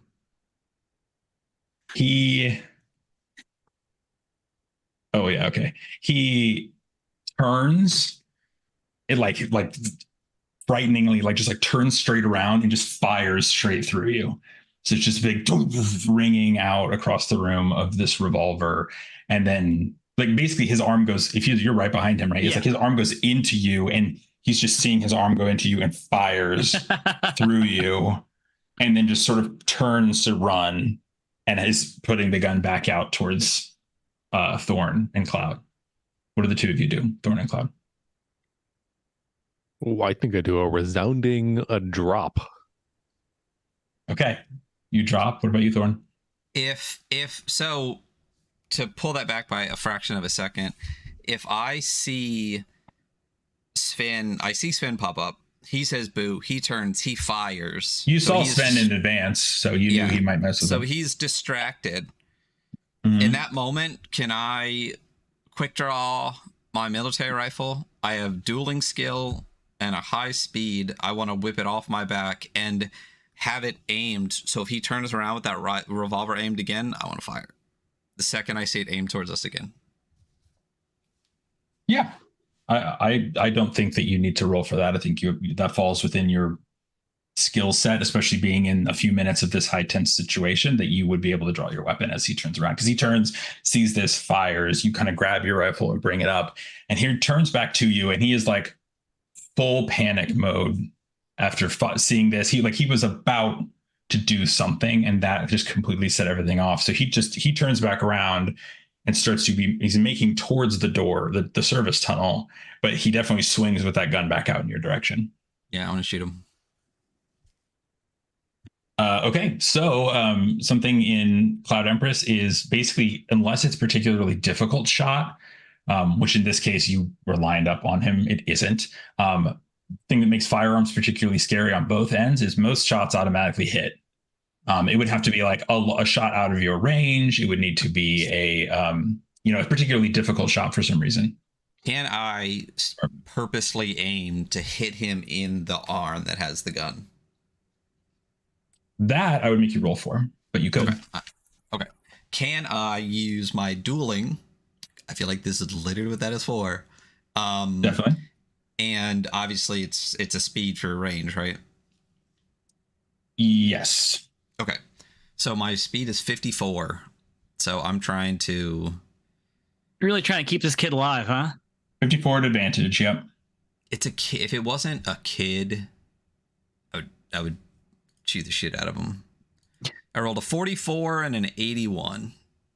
All right, well, the 44 is a crit, so you do exactly what you aim to do. Right, because that's a success because it's under your 54. I forgot doubles as a crit. And it's a crit. So what does that look like? You wanted to disarm him. Is that you shoot him in the hand? Is that you shoot the gun out of his hand and you don't even harm him? Because it's a crit. I was just gonna try to get like center mass. I was that was difficult enough. But if I crit, I want to do the straight up fucking old Western shoot the gun out of the hand bullshit. Don't even he just says that that hurt after, but he's not even really injured. But I just want to the gun just blast it out of his hand. Yeah. So before that, Thorn, take a stress because you drew your weapon. Mm-hmm. Okay. Nobody else has like taken a wound, anything like that. I'm just making sure I'm covering my stress and panic. You would think for someone who's made a lot of Mothership stuff and run a lot of it, I would be better. But for some reason, I forget to call for stress. So I'm going to make sure to add stress and panic in. But yes, so you do exactly that. He turns basically and is kind of sort of aiming in your direction as going to flee, and the shot rings out once again. It's like deafeningly loud, especially for you, Cloud, being so close to it, being in this enclosed space, sort of like that, like dizzyingly loud. And the revolver just goes flying out and smacks against the side wall of the vault on the ground. He just kind of like looks at his hand in shock for a moment, and then just keeps running for the service entrance door. Yeah, I guess I'll run him down. Really? Why? Sure, go ahead. Just let him. Fuck this kid. He's got the seed. I ain't letting him get out of here with the seed. Oh, we didn't realize he got it. I don't think you know that. Yeah, you came up after that had happened, but yeah, he has a seed on him. Yeah, and I'm fast. I'm a fast boy. Yeah. I want to just chase him down, and I want to just straight up fucking form tackle him. Like, yeah, go ahead and roll a speed check for me. Oh, all right.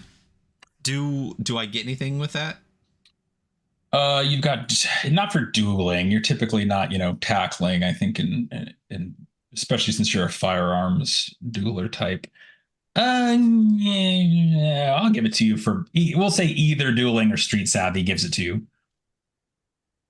Oh, okay. Well, so you're used to bar brawling, probably via street savvy if nothing else. So I rolled a 53. Okay. And my what's your stat thing, is 54? My stat is a 54. I just dropped it in the thing just to show it. But if I have advantage, no fucking shot. This is what I just rolled, and I'm throwing it in just to make sure. These were the two rolls that I just rolled. A 53 and a 54. And a 54. Okay. With a speed of 54. Yeah, and ties fail. So in that case, you just barely skirt by. But it is that he is like smaller and definitely like a bit younger than you. But he makes it like right there to the door. But you catch him just in time, and you basically just smash him into that door, like the open door of the service tunnel, and then are able to hold him down there. I mean, he takes, a small amount of harm just from getting smashed against the door, kind of a thing. And just down at her, and he kind of like looks and like reaches down, and he does still have a saber on him, but like the way you have him wedged, he can't get to it. And after a moment of holding him there, unless there's some other way you like immediately react, he just like he almost does like a cry scream, like just that like completely at the end of his rope, like he has he like that sort of frustrated, like I can't do anything to get out of this, and then just kind of like sits there like defeated. Yeah, once he gets to that point, I want to reach into his clothes or whatever, pull out the pickle melon seed, throw it back towards Cloud. Yeah. And yeah, you would know that pickle melon is like a sort of like renowned and exceedingly rare. I would say farmlings probably think that it's like entirely gone. And then it's probably one of those things that's rumored to still be in some lordly gardens and greenhouses in the cloud cities, kind of a thing. But this would be like, like a very, like imagine a world where like pineapple was extinct and you're like, I can grow you a pineapple. It's like, well, there's nothing quite like a pineapple. So that kind of thing. Yeah. And that's the thing. Yeah. He's just kind of sitting there, like kind of weeping, defeated, just being like, just sort of like almost like lost in thought to himself, not like mumbling out loud or anything. Yeah. I'm just going to grab by the face like this thing and turn towards me and get real close and just say, You're lucky there was a young lady in here with us, and I didn't want to kill in front of her. Just like tries to like pull out and just stares off, like sort of off to the side. You definitely hear after the gunshots, you can hear like, people coming down the hall, down that service tunnel, probably from like the place where you entered from, but you can definitely hear like people are coming to respond to it. I'll just sit on them until they get here so they can handle them. Anything Cloud or Sven want to do? At this point, no, but I guess I'll kind of let it out into the air. Did he come through the tunnel there? Do you see him? How did he get in here? I didn't see him, but my assumption is that when he saw the scribe or whatever exit, he probably snuck in because it's still dark and just came down the service tunnel and snuck up behind us, slinking like, Yeah, hey bud, how'd you get in here? Came down the service tunnel.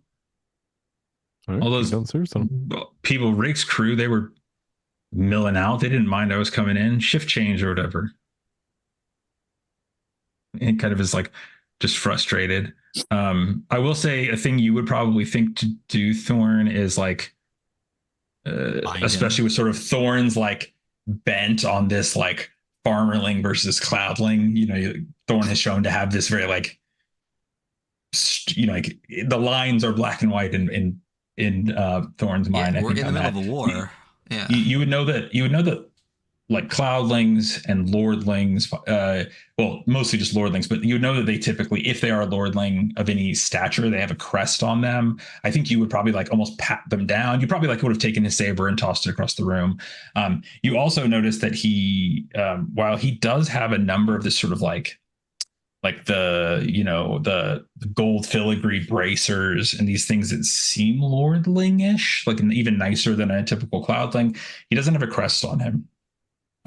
Which is to say, your main thought is that if he is a lordling, he's probably like the lesser or least of children among a sizable family.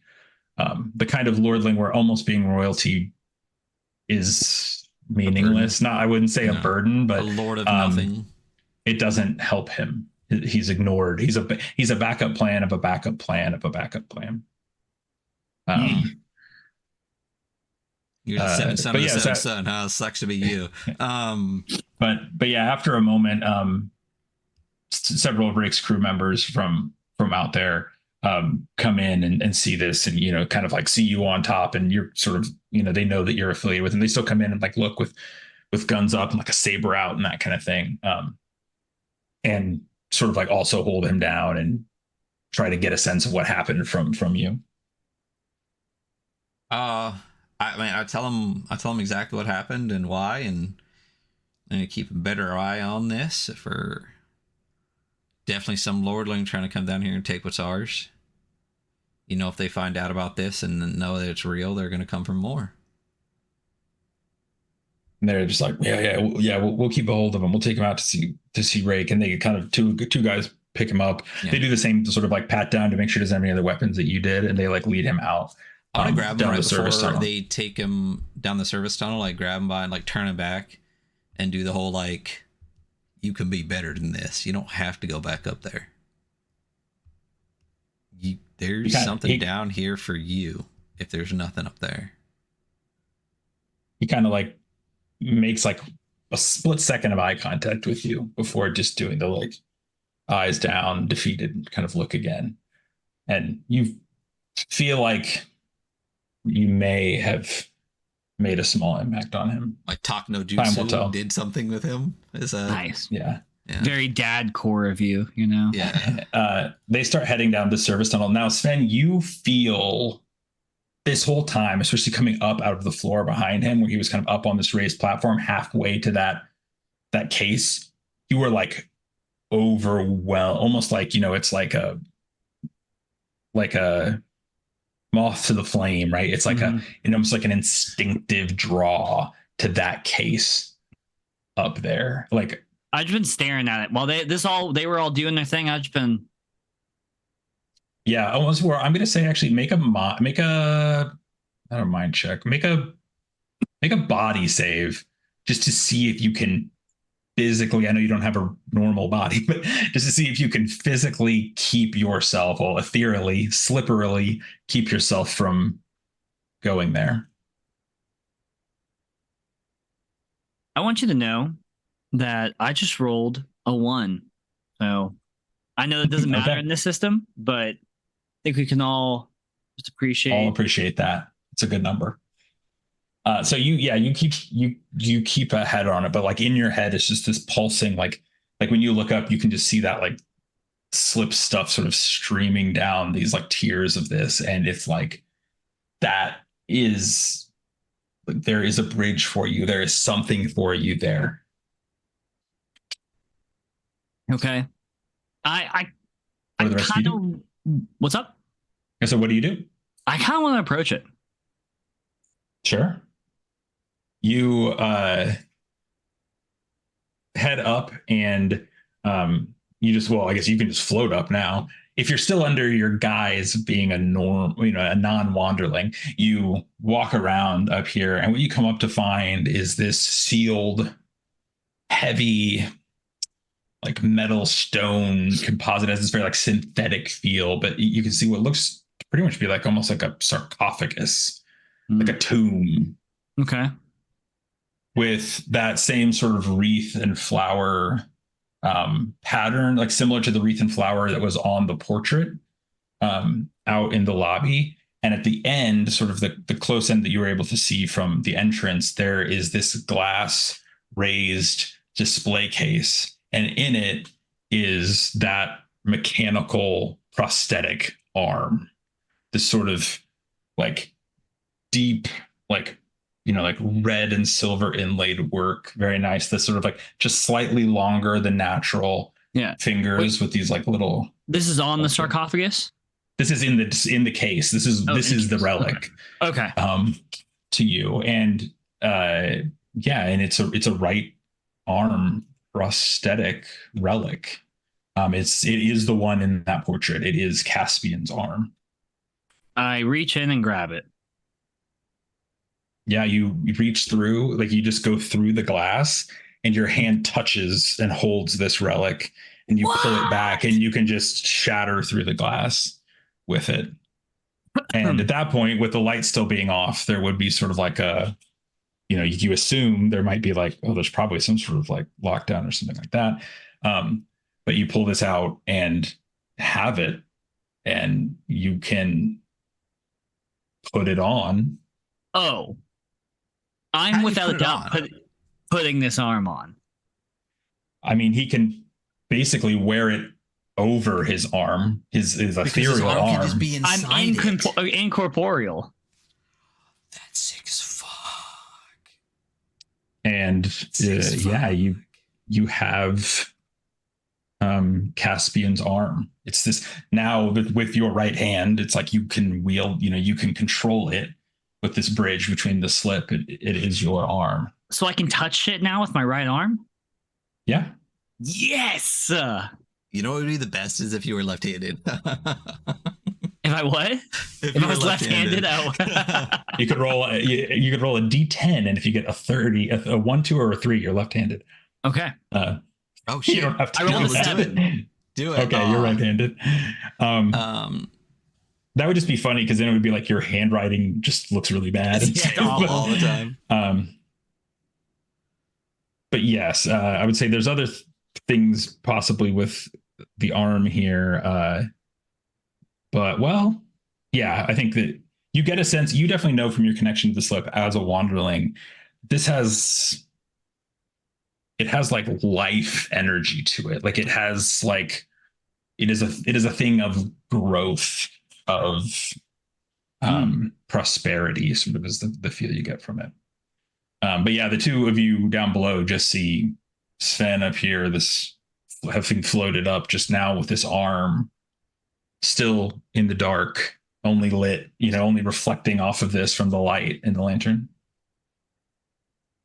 Can I? Hey, look, y'all, look what I got. I got myself an arm. Can I go over to Cloud and kind of like put not even, like Sven is doing Sven stuff. Can I go over to Cloud and like put a hand on her shoulder and just say, "Are you all right?" No bullet holes. I'll call it good. All right. You know why I had to do that, right? Oh, I know well enough.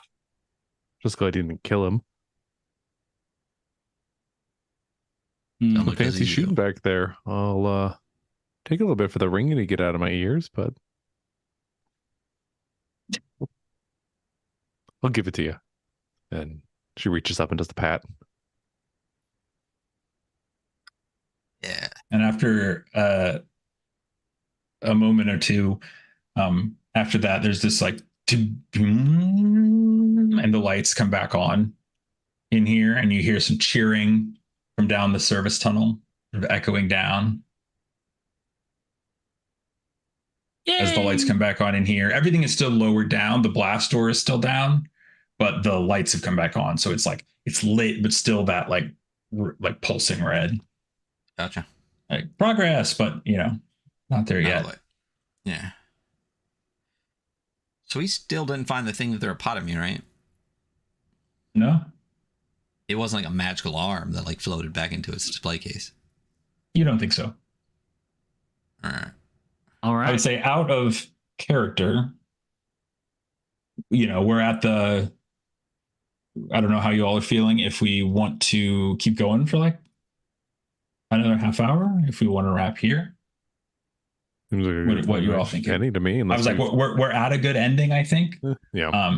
Yeah, I think this is. If you're okay with some, unresolved threads, but that can be a good be a good tease for the viewers to go and pick up this adventure and see what Boom. this pot throwing is all about. Okay. Yeah, Well, I think then that's good. in I that think case, that feels like a good.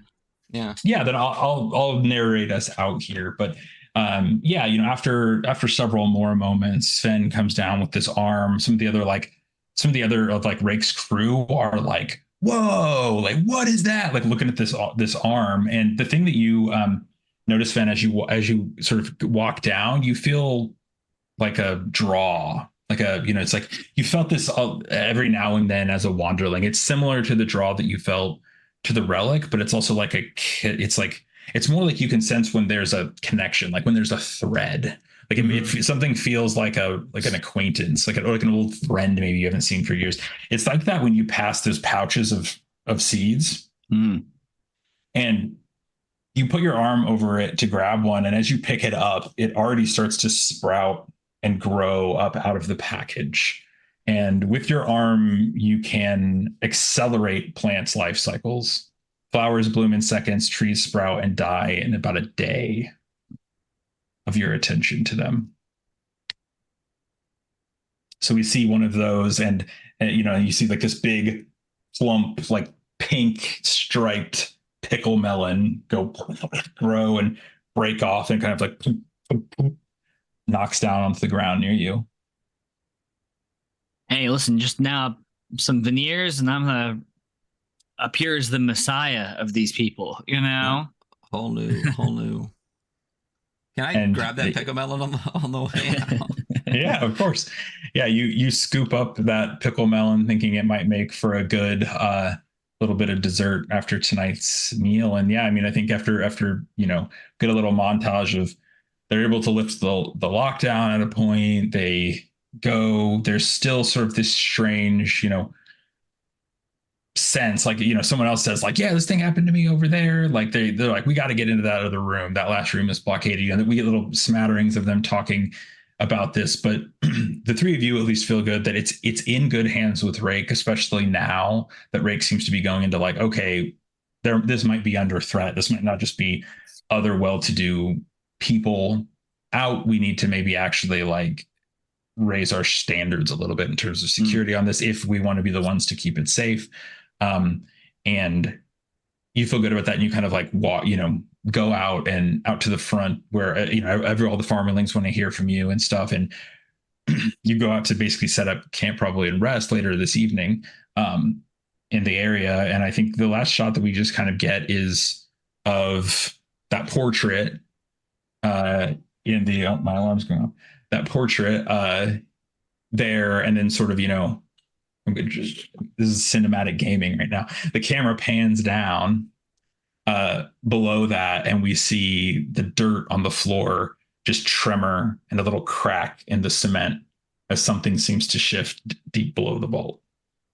And that is where we will end. With a cliffhanger, a tease, a horror movie style tease. Nice. But yes, that is one version of Samantha Leigh's The Seed Vault. And I think that was really fun. Yeah. What did you all think? How did you feel? Great. Talk about it? It was a vault. There were some seeds. Mission accomplished. Huh. A lot of fun. Good weird times, Good reveal. Ghost Boy. Hey, listen, I appreciate the fact that Josh tried to hold my hand several times, so I had moments to pull away. Yes, I think I'll say to people watching, the thing that I love, which this is something that is similar to Mothership things as well, is this adventure. This is an 8-page adventure. And one of those pages is a full, really awesome piece of art. So to give you an idea, it's like this is the adventure, right? But the thing that I really like about the structure here is there's 3 or 4 sort of spinning plates and things that could come into play. We got to see one of them.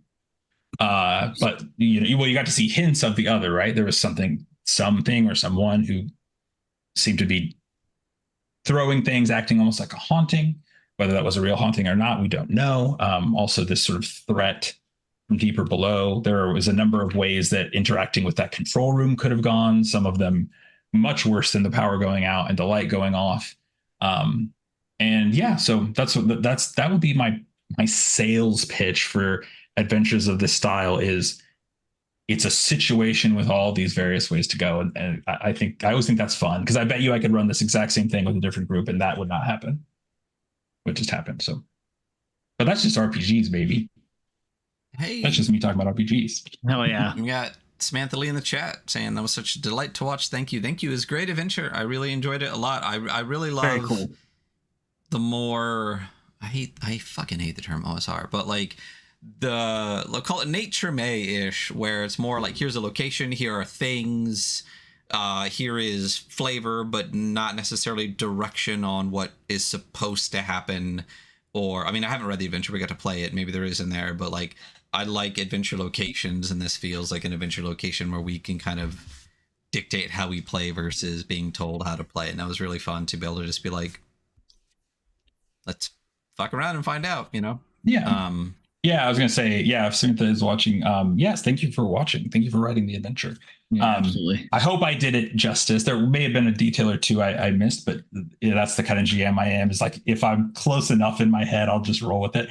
But to not slow the pace. But yeah, I mean, I think that, for people who haven't played a lot of games like Cloud Empress and its ilk, that is the thing, is it definitely puts more weight in that way on the players. It is player driven. Like I don't dictate I'm not dictating the reason you're there, and I'm not going to tell you why you're there. I could, if you guys were all like, I have no idea. Will you give us a reason? But it really is that. And that's the thing that's so fun, though, is it means that as the GM, and I mean, you all know this. This is me preaching to the choir here, but as the GM, the thing that's really fun is that I get to play also. Like I saw how it happened the same time you all did, which is really fun. I did not know if that any of those elements were going to happen. Like Bud was only going to probably get into the vault and be a threat once the service tunnel was accessed and the power was out. Those kind of things. So I think it makes for the whole table having a really unique experience. But like I said, this is just me talking about RPG things we know. Yeah. Well, thanks for running the game. That was great. Honestly, it was a blast. Yeah. And Thanks Josh, for thank you having for being a player. Right? Yes. I hope you liked playing. I know I kept being like, I got to try to, I got to work cloud in. I got to cloud more stuff. I'm used to hearing Josh talk a lot more than this. That's just because you're normally GMing. Yeah. But that worked out well.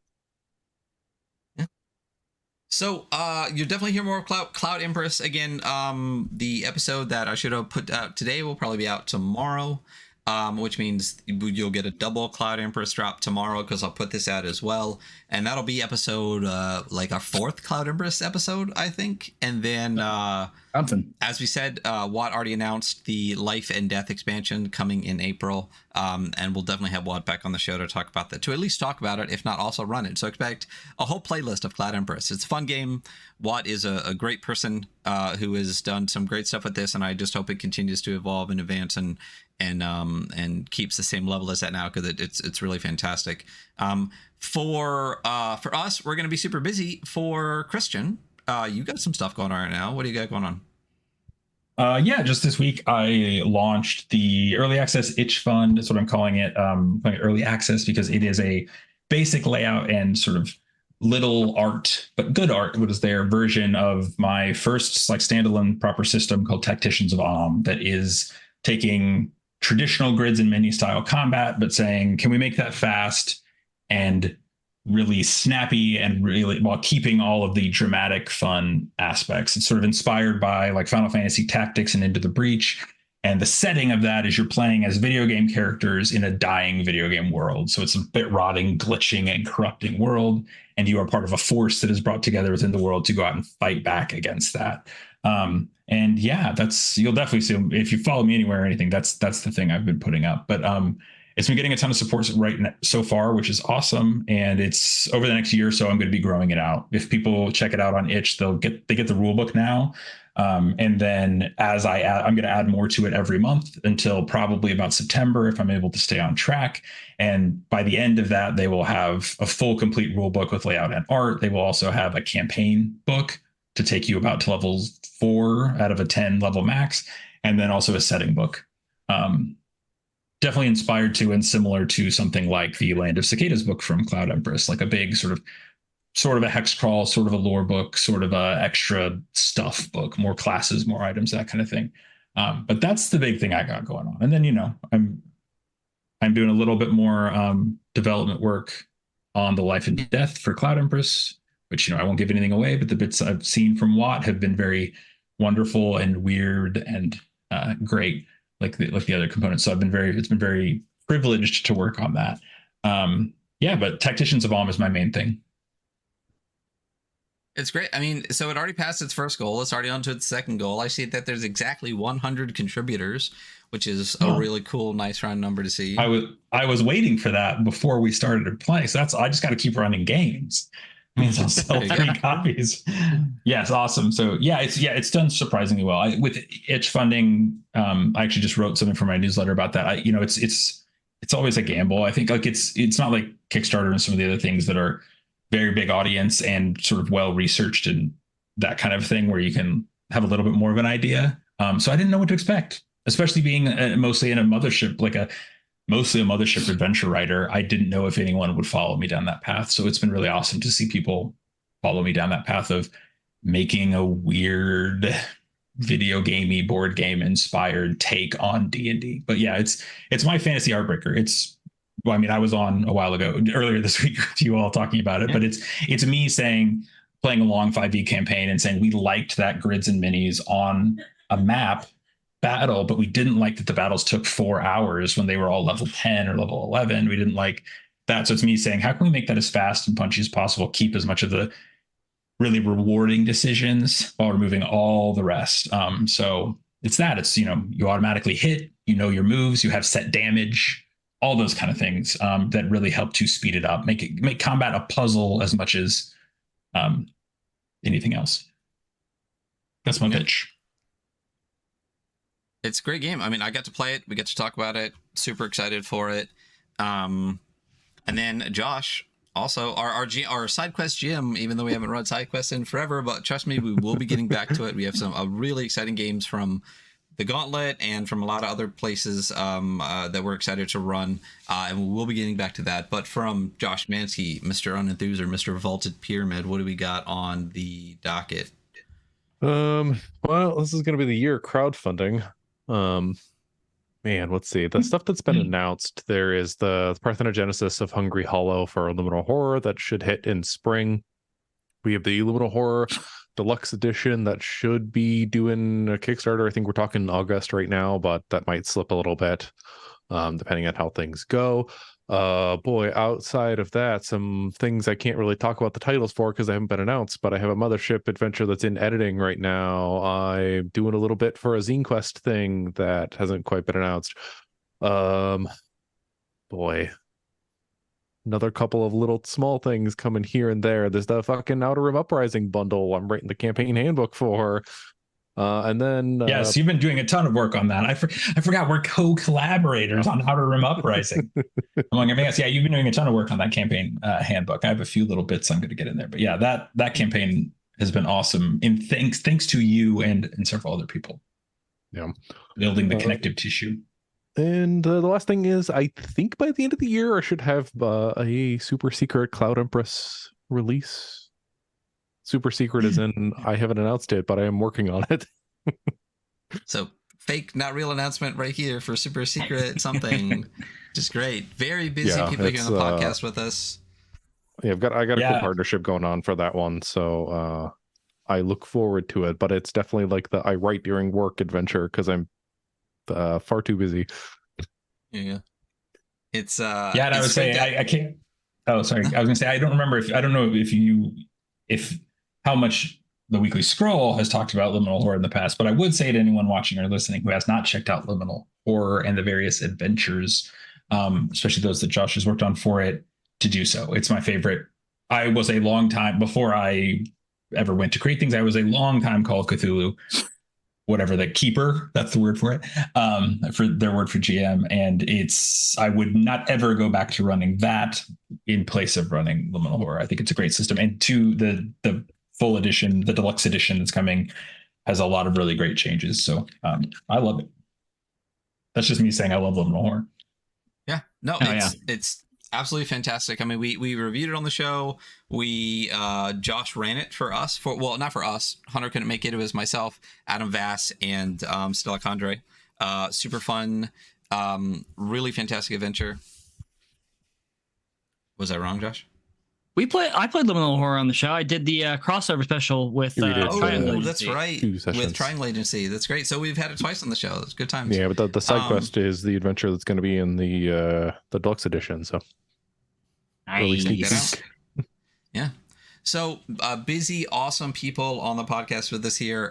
Definitely both in awe and makes me feel like shit about myself for just still not getting a single thing out there. But you will get about 1,000 more episodes of this show this month. So sorry about that. And you're welcome. Again, thank you guys for being here. Expect both of them on again. Expect a lot more stuff from them talked about here on the show. And that is SideQuest episode 5, Cloud Empress from Watt, using the Seed Vault adventure from Samantha Leigh. Thank you all so much for listening. Check out the past episodes, and we will see you all sooner than later. Have a wonderful night. Bye.